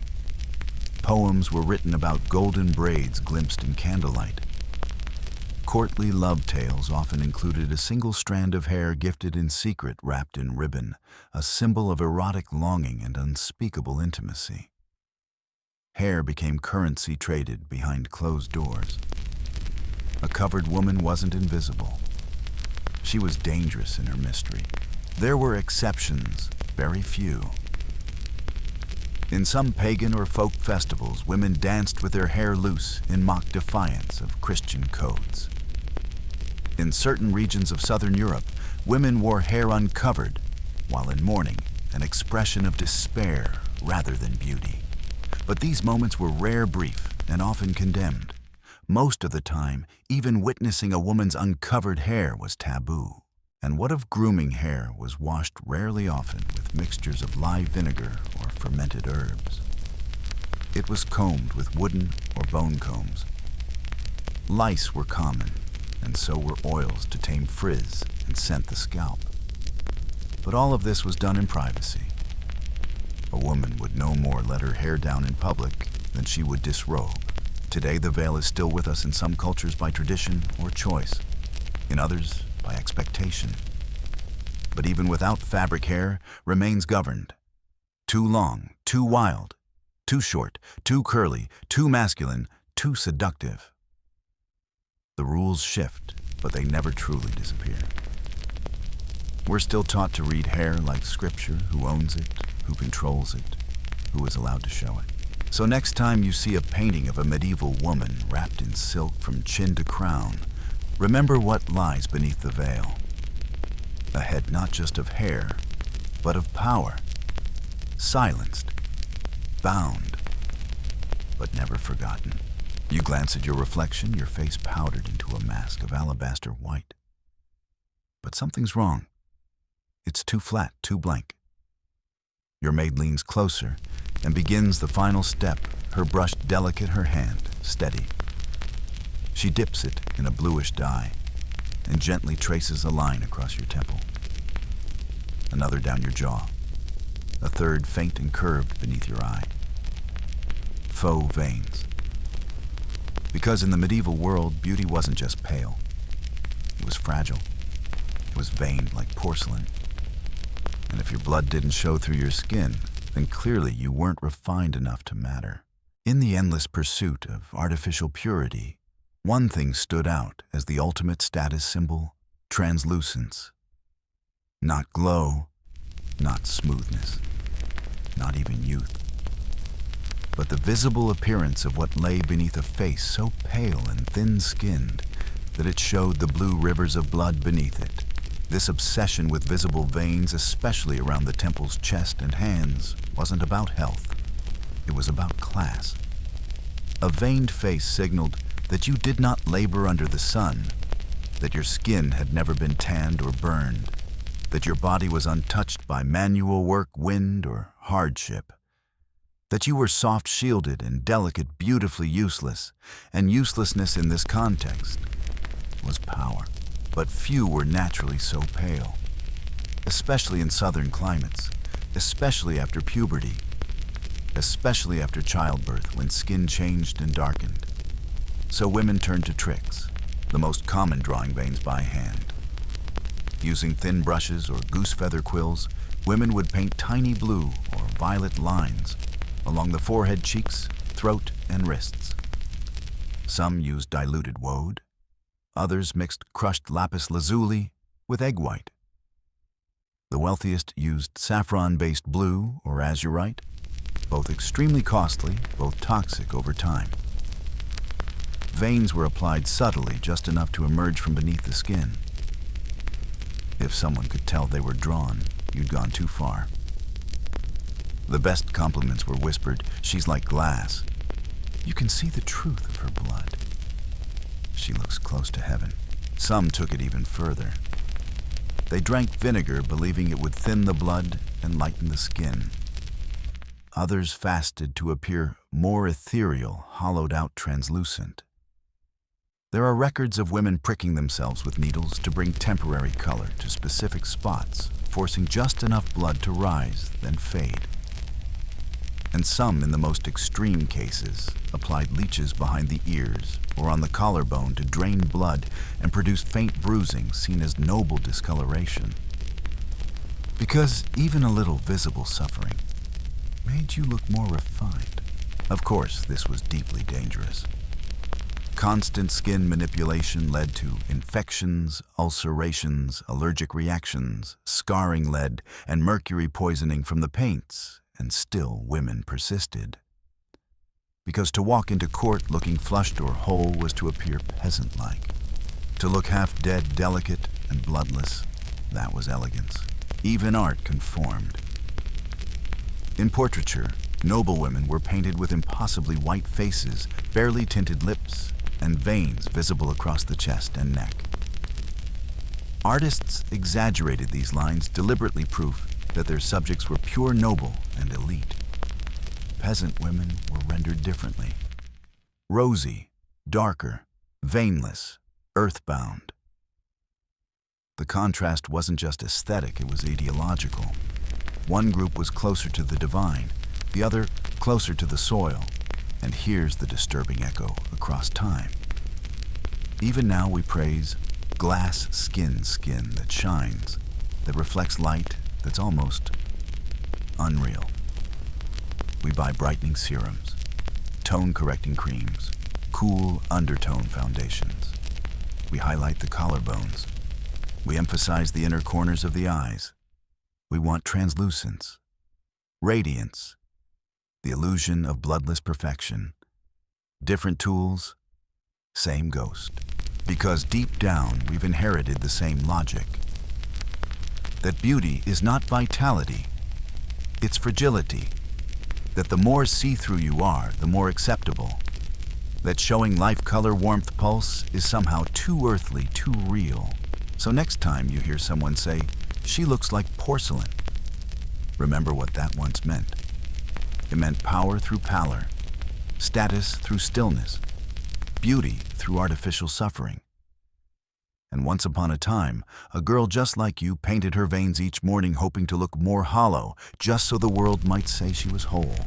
It's the 4th day of summer heat. The castle is sweltering. The air hangs heavy with the stench of sweat, rot horses, wet stone, and old food. You haven't bathed? No one has? But you are noble. You are expected to smell pure.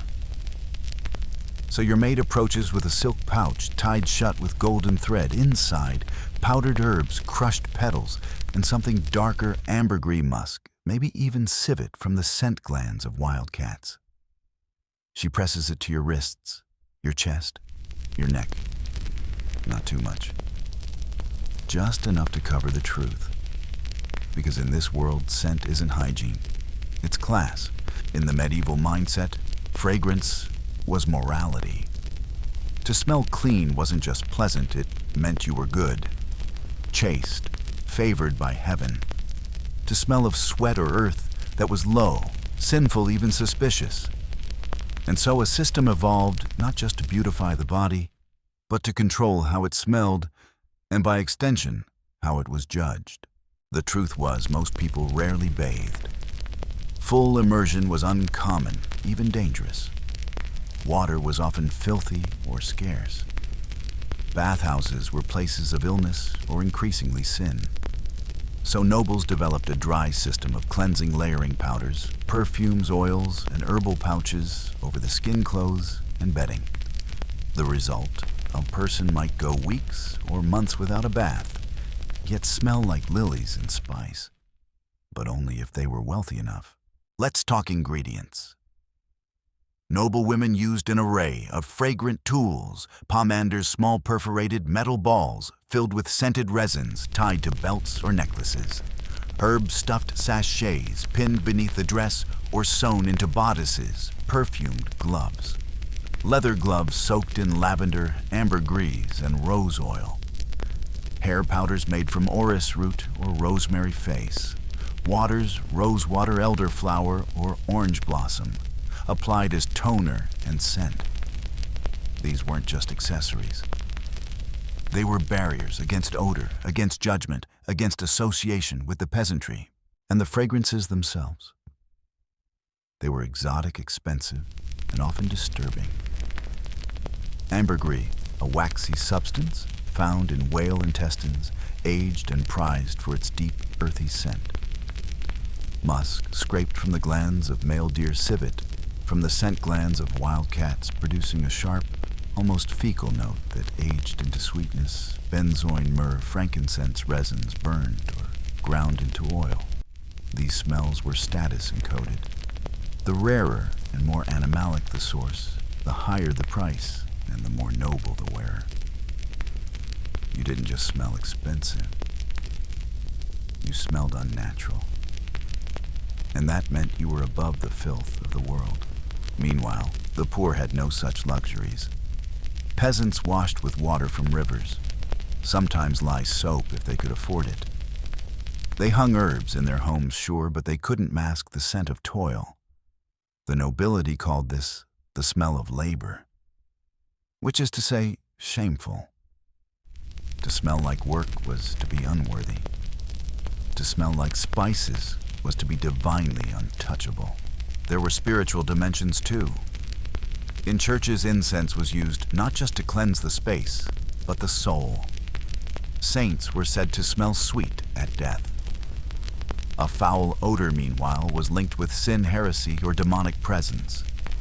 And since women were seen as morally weaker, they were expected to smell sweeter to prove they hadn't fallen. A noble woman caught smelling of sweat might not just be scorned, she could be accused of moral decay, even after death scent mattered. Noble corpses were wrapped in perfumed cloths, buried with rose petals or spices. Some were embalmed with oils and resins imported from the East. The richer the smell, the more sacred the memory. The poor wrapped in shrouds and left to the elements. Even in decay, scent defined worth. But here's the thing. It was all illusion. Perfume didn't mean cleanliness. It meant concealment. A mask, a performance, a shield. Because the medieval world wasn't trying to eradicate filth, it was trying to hide it selectively for the few. Fast forward. Do we still do this? Look at the modern fragrance industry. Body sprays, deodorants, luxury perfumes priced by the milliliter. Scent as identity. Scent as status. We're told, smell fresh, smell feminine. Don't smell like a person, smell like an idea. Still hiding, still signaling, still punished if we fail. So next time you spray perfume before heading out, not for yourself, but for others. Remember, once a woman in silk stood before her mirror. dabbing ambergris behind her ears, just to prove she wasn't like the ones outside her gates. And maybe you're still carrying the same pouch. You're seated on a stool. The light from the window is soft, but it reveals everything. A servant approaches with the brass tweezers. You brace yourself. The first hair is pulled from your forehead, then another, and another. Soon the line of your hair is receding not from age, but by design. You wince, but you say nothing. Because pain in this world is not only expected, it's beautiful. Medieval grooming wasn't about comfort. It was about compliance. To be beautiful was to be disciplined, and to be disciplined meant training your body into silence, into stillness, into surrender. And grooming became the daily ritual through which that surrender was performed. It started early. Girls as young as 7 were taught to sit still for hours while their hair was braided, their nails filed, their skin powdered. They were taught not to squirm, not to speak, not to flinch. Beauty was their first form of obedience. By adolescence, the rituals grew harsher. Eyebrows plucked into nothing, hairlines raised inch by inch, faces whitened until blood vanished beneath the skin, lips dabbed with mercury-based rouge, pimples attacked with vinegar and salt, teeth scrubbed with crushed bone, fingernails buffed with ashes, all of it done in silence. Because to complain was to be weak, to wince was to be unruly, to bleed merely part of the process. But it wasn't just about the outcome. It was about breaking the will. The act of grooming wasn't a choice. It was a test, a daily reminder that your body was not your own, that your skin belonged to the eyes of others, that your face must always be in progress, that to stop grooming was to slip into disgrace. Mothers enforced it. Sisters corrected it. Servants performed it. And men expected it. If you appeared in court with your forehead too low, you were mocked. If your fingers were stained with earth or ink, you were dismissed. If your scent wasn't sweet enough, your complexion not pale enough, your lashes too visible, your cheeks too colored, your hands too coarse, you were read like a failure, and there were consequences. Some were quiet whispers, exclusions lost suitors. Others were brutal. A noblewoman in France was sent back to her family after her husband accused her of neglecting personal presentation. She had refused to pluck her eyebrows due to infection. A girl in Venice was barred from inheritance after being deemed too coarse of appearance to represent the family honor.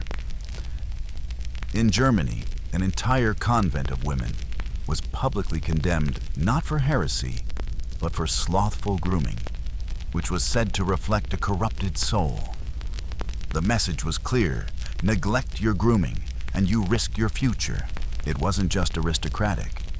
Even in rural villages, girls were taught what kind of cleanliness and appearance signaled virtue. Hair oiled, aprons bleached, faces wiped before church. Because beauty, even in its smallest form, was a performance of worth. And unkemptness, that was rebellion. The tools of this grooming weren't soft.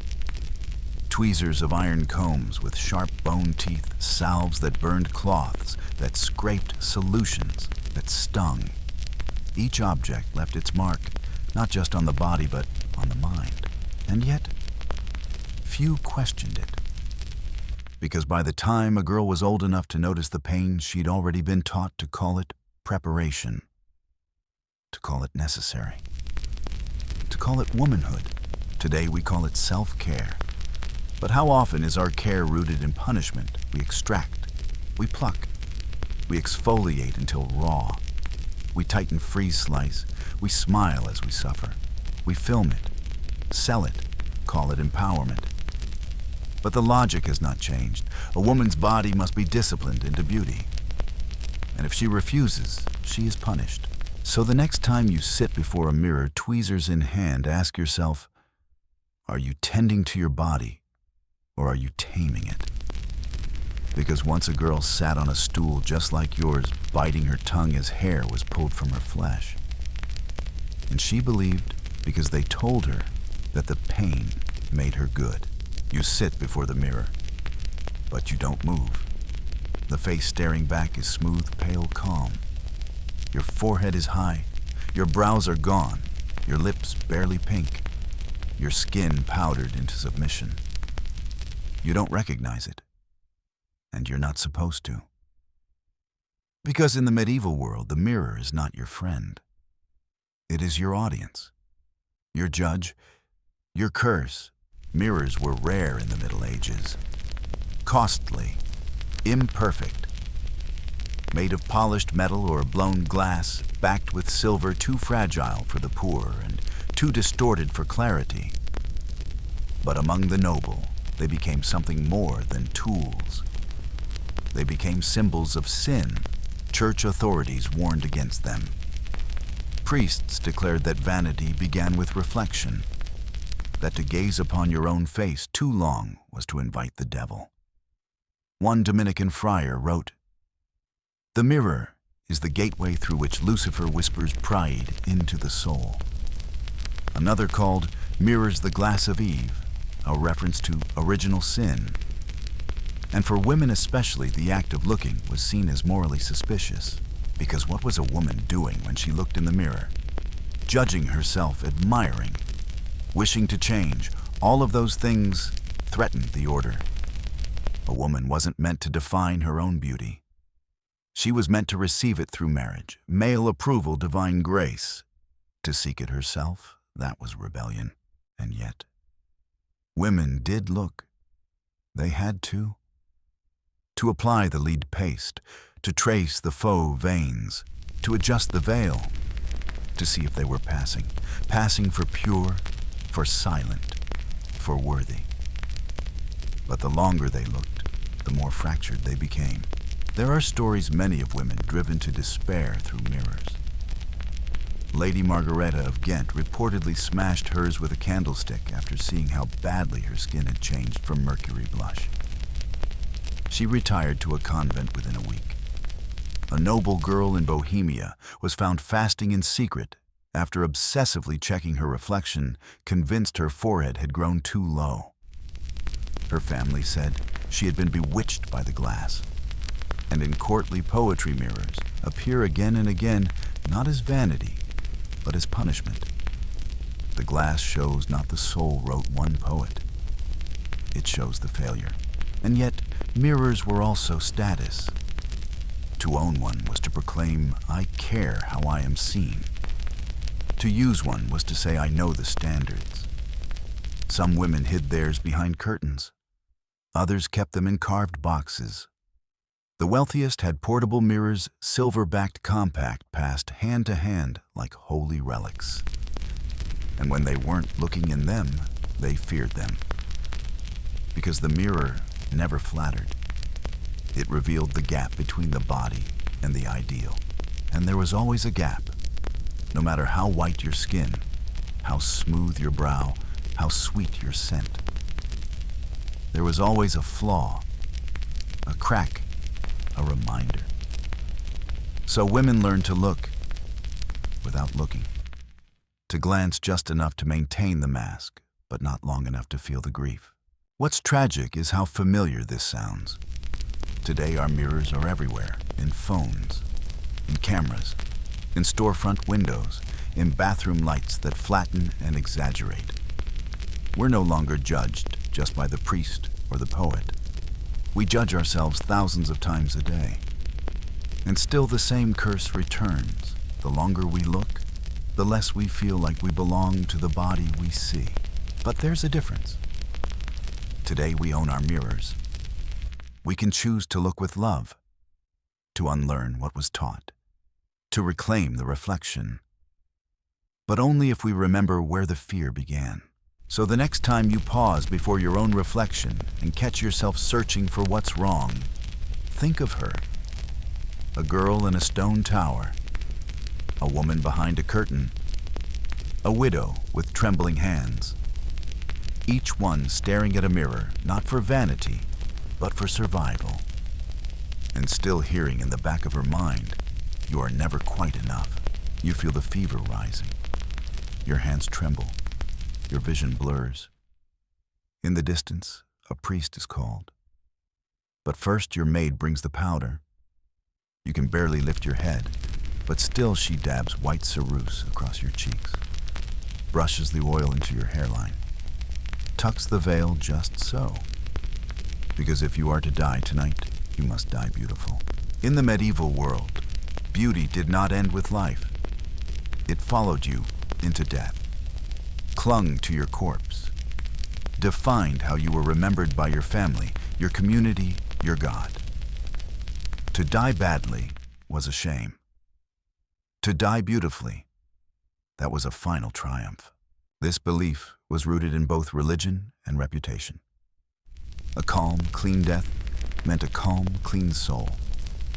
A corpse with pale skin, smooth brow, and composed lips was seen as a sign of divine favor. There are recorded cases of holy women whose bodies were said to emit sweet smells after death. Some claimed they looked better in death than they ever had in life, the ultimate proof that God had approved of their piety and restraint. But what most don't realize is that these miracles were often man-made. Noblewomen were prepared for death the same way they were prepared for court. If a woman was ill, her attendants began grooming her days even hours before she passed. Hair was washed and wrapped in clean linen. Veils were pinned so no strands escaped. Hands were positioned gently across the chest, fingers softened with oil. Face was powdered, whitened, and smooth sometimes while the woman was still breathing. This wasn't mourning. It was presentation. A beautiful death became a family's final public statement, and it didn't end there. After death, the body was displayed sometimes for days, especially if the family was wealthy or prominent. Visitors would file past to pay respects, but also to evaluate. Was the face serene? Were the eyes properly closed? Did the skin look holy or blemished? A blemish could mean spiritual unrest. A flush in the cheeks, though natural after death, might be covered lest anyone think the soul was still clinging to the body. In some cases, deceased noblewomen were painted with fresh pigment, a soft red on the lips, a violet vein painted along the temple. Their beauty restored just long enough to be seen and judged. There's a chilling account from 1390 of a duchess in northern France who died of fever. Her face had darkened in her final hours. Her attendants, terrified that guests would interpret the discoloration as a sign of sin, scrubbed her skin. With lye repainted it with white lead and arranged her veil to cover her jaw entirely. She was praised posthumously for her radiant stillness. No one knew she'd been chemically reconstructed, but the performance didn't end at burial. Portraits were painted of the dead, often idealized. The woman depicted not as she was at her death, but as she should have been younger, smoother, paler. These images were displayed at funerals or carved into tombs. Some effigies were sculpted with high foreheads, no brows, closed lips, and flowing veils forever captured in the language of medieval beauty. Her real body hidden beneath the stone. Why such effort? Because beauty in death offered one final opportunity to uphold the image of purity, piety, submission, grace. To decay publicly, to appear too human, was a risk. It might reflect badly on the family. It might invite gossip. It might even question whether her soul had reached heaven. Even in the grave, women weren't free.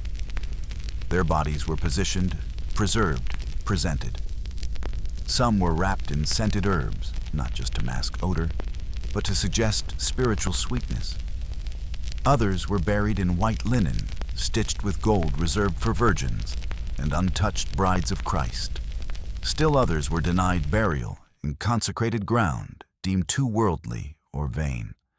In one documented case, a noblewoman who had refused to veil herself during life was buried with her face pressed downward so that her beauty would face the dark, not the light. And today, we still do this. Cosmetic embalming, funeral makeup. She looks so peaceful, we say, so natural, as though the goal even in death is not truth, but presentation. We airbrush memorial photos. We filter final images. We whisper about how someone aged at the end, as though it matters.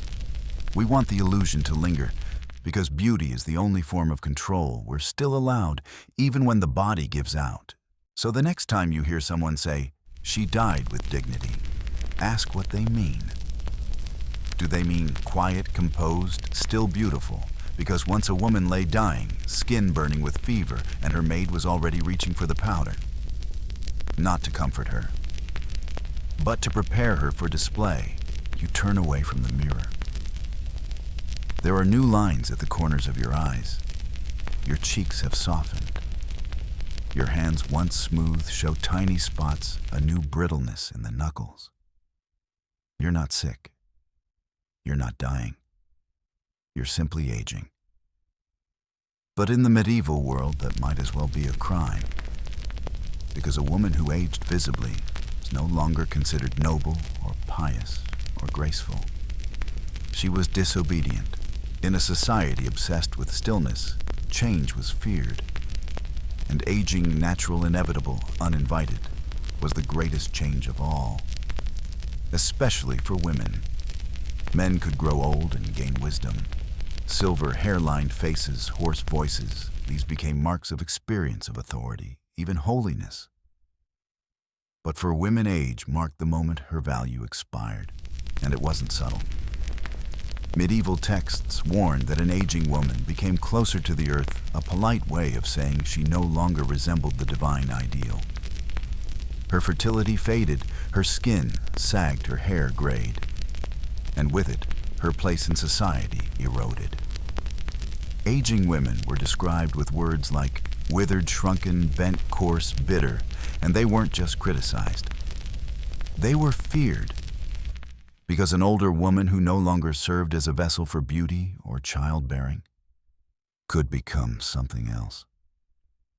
Something powerful, something dangerous. Enter the figure of the crone, the hag, the healer, the suspected witch. This wasn't always supernatural, it was social. A woman who aged without vanishing became threatening. She disrupted the cycle. She saw too much, knew too much, and worst of all, she survived the system. So how did society respond? With isolation, with mockery, with suspicion. Older women were pushed to the edges literally. In towns, they lived on the outskirts. In court, they were replaced by younger companions. In religious texts, they were offered repentance. In popular tales, they were villains, not because they had sinned, but because they had lasted. But women fought back in quiet, desperate ways. Some attempted to hide their age. Whitening pastes to blur age spots, rose salves to soften wrinkles, hair dyes made from walnut shells, lead salts or soot, veils drawn lower to conceal the face, gloves worn even indoors to hide aging hands. A few drank concoctions, brews of herbs, wine, and powdered bone, promising renewal. Most did nothing except retreat into invisibility, not from shame, but from exhaustion. And here's the cruelest part. A woman who aged gracefully was praised, but only if she aged quietly. She had to let go of beauty without complaint. She had to retreat from attention, devotion, and desire. She had to smile as the world turned away from her. If she dared to hold on, if she dressed too richly or wore makeup or flirted, she became a spectacle, a warning. And yet, even in this silence, there was wisdom. Older women formed hidden networks, sharing knowledge of herbs, illness, pregnancy, survival. They became midwives, apothecaries, advisors. They remembered everything. And though the world stopped calling them beautiful, it still needed what they knew. That perhaps was their quiet revenge. They outlived the myth. And in doing so, they rewrote it. But the legacy remains. Even today, we view aging in women as a problem to be solved. Anti-aging creams, wrinkle-reducing injectables, hair dyes called youthful. The phrase "she looks good for her age." We still see lines as failures, not histories. We still admire women who look ageless while quietly avoiding those who don't. And we still whisper when a woman refuses to vanish, she should act her age. So the next time you see a woman with gray hair and a strong gaze, don't pity her. Don't joke about the past she's lost. Look closer. She carries centuries, not just of her life, but of all the women who were told to go quietly into the dark. And she didn't. She aged. She endured. And in doing so, she disobeyed everything they ever told her beauty was. You sit at the end of a long wooden table. Candles flicker. Scribes murmur. Your father is speaking with a man twice your age whose eyes have already lingered too long on your face. You know this conversation isn't about poetry or piety or peace. It's about your body, your skin, your hair, your hips, your fertility, and most of all, your beauty. Because in this world, beauty isn't a gift, it's a currency. And today, you're the bargain on the table. In the medieval period, marriage was not a celebration of love. It was a contract, a transaction between families, a merger of wealth, land name, and bloodline. And at the center of that contract stood the bride, not as a partner, but as proof of value. A woman's appearance was her resume. Before she could speak, she was measured. Was her skin pale? Were her teeth small and straight? Were her hands smooth and thin? Was her gait slow and graceful? Did her waist curve just enough to promise fertility, but not so much to suggest gluttony? Every detail mattered, because marriage was a purchase, and beauty was how you priced the bride. This was called the bride price, or sometimes the dowry, but it wasn't just about coin. It was about presentation. A beautiful daughter could marry up. An average one might be matched later or bartered lower. A daughter considered plain might end up in a convent, not for piety, but because she had no market value. Families knew this. And so they prepared their daughters like merchandise. Teeth were rubbed with salt or charcoal. Hair was bleached, then braided, then veiled. Skin was painted pale. Hands were softened with milk or lemon. Blemishes were burned, pricked, powdered. At feasts and public events, daughters were displayed. Not allowed to speak too much, never to laugh too loudly, but always to be seen like a jewel behind glass. And the men they came to inspect, noblemen with estates and titles, merchants with gold, widowers seeking heirs. They would watch the girl across the room whisper to her father, weigh her features like grain at market. She walks well. She has her mother's face. She would bear strong sons. No one asked her thoughts, only her value. Some girls learned to use this system. They studied posture, learned the right colors to wear, practiced the perfect balance of innocence and silence. They weren't being vain. They were surviving. Because in a world where you couldn't inherit wealth, make law, or own land, independently marriage was your only security, and beauty was how you purchased it. But there was danger. Because once married, that beauty became property. A woman's body passed from father to husband. Her appearance was expected to remain pleasing. To fail in beauty was to fail as a wife. Some men abandoned wives they deemed to have faded. Others locked them away. A few punished them for being too beautiful, jealous, controlling, violent. Because when beauty is currency, it can be stolen, and it can be punished. There were women who resisted. They married below rank for love. or refused suitors until their families disowned them. Some fled into nunneries, not to serve God, but to escape the market. But these women were exceptions. Most could not afford such rebellion. Not without starving, not without risking ruin for everyone they loved. So they played along. They powdered. They plucked. They smiled when men approached, because silence was safer than truth. And today, has the bride price vanished, or has it simply changed its shape? We still spend fortunes to look bridal. We still call youth and thinness wife material. We still judge women's long-term worth by how they look on their wedding day. We still ask, do you think he'll find her attractive forever? Does she deserve him? Is she out of his league? As if love is earned through skin. So the next time you see an old painting of a medieval bride, eyes downcast, face pale gown, laced to perfection, don't envy her. She wasn't stepping into a fantasy. She was being appraised. And behind her smile, she knew her body wasn't her own. It was a contract written in flesh. You are young, quiet, untouched. Your skin is flawless. Your hands have never labored. Your voice is soft, your steps light. You've been taught not to question, not to laugh too loud, not to desire too much.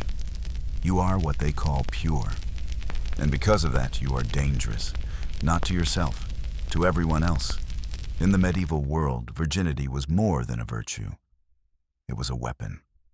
Not in your hands, never in your hands, but in the hands of fathers, suitors, kings, and churches. Your virginity wasn't yours to protect. It was theirs to use. As proof of honor, as leverage in marriage, as a ticket to power. To be a virgin meant more than never having had sex. It meant never being looked at too long, never laughing with men, never dancing freely, never speaking too boldly, never bleeding too soon, never showing knowledge of the body. Even your own virginity was defined not by biology, but by performance. You had to appear untouched, not just in body, but in thought. This made the ideal medieval virgin an impossible paradox. She had to be beautiful, but unaware of her beauty. Desirable, but not desiring. Innocent, but wise enough to behave perfectly in public. Flawless, but never proud. Any slip in that balance, and she was tainted. Too curious, she was immodest. Too distant, she was cold. Too joyful, she was suspicious. Virginity wasn't safety. It was a tightrope stretched over ruin. And what did this virtue earn her? Often it earned her a price tag. As we saw before, virginity was the most valuable currency in a marriage contract. A virgin bride could command higher dowries, could unite families, could forge alliances. And if her purity was even questioned, the deal could fall apart. The bride could be returned. The family could be shamed for generations. There are records of noble women being inspected by midwives before weddings. Their hymens observed their bodies scrutinized, not for health, but for proof. Proof that they were still worthy of transaction. But virginity was more than economic. It was spiritual. The church elevated the virgin above all others, especially female saints. The Virgin Mary was held as the ultimate ideal mother, yet untouched. Pure, yet powerful. Holy, yet humble. And this impossible image was forced onto real women. Some believed that remaining a virgin granted supernatural protection from disease, from demons, even from death. There are miracle tales of virgins walking through fire, unharmed or bleeding gold instead of blood when wounded. Virginity was not just a status. It was a mythic shield. But only as long as you kept it. And if you lost it, even through no fault of your own, that shield became a target. Women who were assaulted were often punished instead of protected. They were told they had invited it, that their beauty or their presence or their failure to veil properly had tempted fate. And now that they were ruined, their futures were often erased. Some were sent to convents, others married off to lower status men. A few were simply cast out, disappeared from record.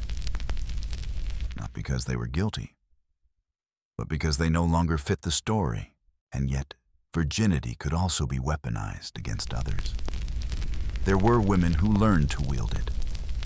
They became symbols of nations, icons of faith, instruments of royal strategy. Queens like Elizabeth I of England would later claim eternal virginity to gain power untouchable by men, but not by politics. In the medieval world, noble girls were sometimes sent to court as virgins not to marry, but to influence, to tempt without touching, to inspire poetry, songs, alliances. Their purity was currency and a curse. Today the language has changed, but the pressure hasn't. We still use phrases like saving yourself wife material, too experienced, too innocent. She was asking for it. She's still pure. We still measure women by how much or how little they've been touched. We still link their worth to their bodies as if autonomy makes them less beautiful, less deserving. But purity is not protection, and virginity was never virtue. It was a system of control dressed in white, and you were expected to wear it like armor until it rusted off your skin. So the next time you hear someone romanticize innocence, remember what it once cost. A girl like you, afraid to speak, afraid to want, afraid to live, because to remain pure was not to remain safe. It was to remain owned. You step outside, just for a moment. But the moment you do, you feel them eyes. On your hair, your veil, your stride, your skin, you haven't said a word, but you're already being read. Are you too pale, too red, too visible? Are you dressed properly, covered enough? Walking modestly, you're being watched. And in the medieval world, being seen was never neutral, because beauty standards didn't live in mirrors. They lived in public scrutiny, in the glances of strangers, in the whispers of women, in the judgments of priests, tailors, nurses, and nuns. Beauty wasn't something you defined. It was something assigned to you. And once assigned, it had to be upheld every hour, every step, every breath. Women's bodies were constantly under surveillance, not just by kings and bishops, but by each other, by family, by servants, by crowds in the market, by men who claimed to protect you and others who saw you as a possession. Every interaction was a test. A wrong gesture could be called flirtation, a wrong tone, arrogance, a wrong garment, scandal, and beauty, always subjective, was wielded like law. You could be too much or too little, too adorned and you were vain, too plain and you were a disgrace. There was no safety, only the hope of temporary approval. Even within the home, you weren't alone. Maids reported on their mistresses, mothers trained daughters, husbands measured appearance against expectation. You performed not for admiration, but for permission. Permission to belong, to be loved, to be left in peace. There are countless medieval texts that make this clear. Guides for young women warned, "Do not let your beauty stir the eye of a stranger, lest you stir the devil in him." Sermons spoke of female presentation as a communal concern. Women were expected to police each other's appearance. If one failed, the community was shamed. Gossip became enforcement. If you left your home without your veil, or your skin seemed too rouged, or your sleeves too tight, you might find the rumors waiting before you even returned. Sometimes, a woman's reputation was destroyed, not by sin, but by the accusation of beauty. It wasn't about what she did. It was about what others thought they saw. And this watching didn't end in life. It extended into art, records, portraits, memorials. Even in death, women were displayed, painted, described. Their legacy measured not just in virtue, but in how well they had worn the costume of beauty. Did they age discreetly? Did they remain chaste? Did they keep up appearances? The answer recorded forever in books. Tombs and whispers was shaped by the eyes that watched them. And yet, some resisted. Some nuns removed their veils in secret, letting their hair down in candlelight. Some mothers taught their daughters how to fake obedience. Some women wore hidden jewels or drew secret lines of red on their cheeks, a rebellion in pigment. These were quiet acts. But they mattered, because in a world built on watching even a moment of self-defined beauty was radical. And what of now? We live in a world of cameras, phones, filters, endless platforms built on being seen. We smile when we're not happy. We pose when we're exhausted. We alter angle adjust because we know we're always being perceived. And though we tell ourselves it's different, that it's empowerment, the pressure remains. Be consistent. Be perfect. Be worth looking at. The watchers have changed, but they haven't disappeared. So the next time you feel eyes on you, real or digital, remember the women who walked centuries before you, trying to hold their bodies still to stay within the frame of approval. Not because they wanted to, but because they were taught survival lives in silence, in stillness, in being watched but never watching back. You look in the mirror. You know it's glass, not polished bronze. You know the light is artificial. You know the powder on your face didn't come from crushed lead or mercury. And yet, something ancient stares back at you. Not your reflection, but the rules. The same ones they whispered to women centuries ago. The same ones etched into stained glass and holy books. The same ones sewn into dresses, tucked into hair veils, traced along faux veins. They're still here. Because medieval beauty didn't vanish. It evolved. What was once dictated by priests and kings is now delivered through screens and magazines. What was once enforced by gossip and shame now comes packaged as inspiration, discipline, self-care. But the expectations remain eerily familiar. Be pale but not sickly. Be thin but not starving. Be pure but not naive. Be youthful always. Be seen but not loud. Be admired but never in control. Your body, just like theirs, is still being watched, measured, and sometimes punished. Let's go back.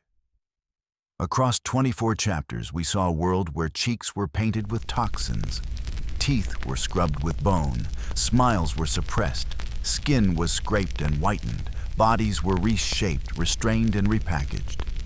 Clothing turned women into still life displays, mirrors became battlegrounds, aging became a crime, virginity became a weapon, beauty became survival. And what's horrifying is not that it happened. What's horrifying is how much of it still echoes. Today we inject, we conceal, we contour, we bleach, we fast, we filter, and we tell ourselves it's different because we choose it. But choice, when shaped by fear, shame, or survival, isn't really free. Just like those medieval women, many of us still shape ourselves for safety, for belonging, for love. We wear masks not of lead, but of performance. And often we don't know where the mask ends and the skin begins. But here's the truth that those women were never allowed to say aloud. Beauty is not obedience. It is not purity. It is not stillness. And it is not your worth. Your body is not a canvas for sacrifice. Your face is not a promise to others. Your age is not a stain to hide. The medieval world asked women to disappear inside beauty. But you don't have to inherit that silence. You don't have to be porcelain, or pious, or perfect. You don't have to erase wrinkles or pain or desire. You can be seen as you are, not as a fantasy, not as a transaction, not as a flawless statue behind glass, but as a full-feeling, changing human being. So the next time you reach for the powder or pause before the mirror or hear the voice that says, "Fix this hide that don't show this," answer it like they never could. This is my body. It is mine to shape or not. It is worthy even when it is not beautiful. And in that moment, you'll be more radical than any corset crown or court ever allowed. You'll be free.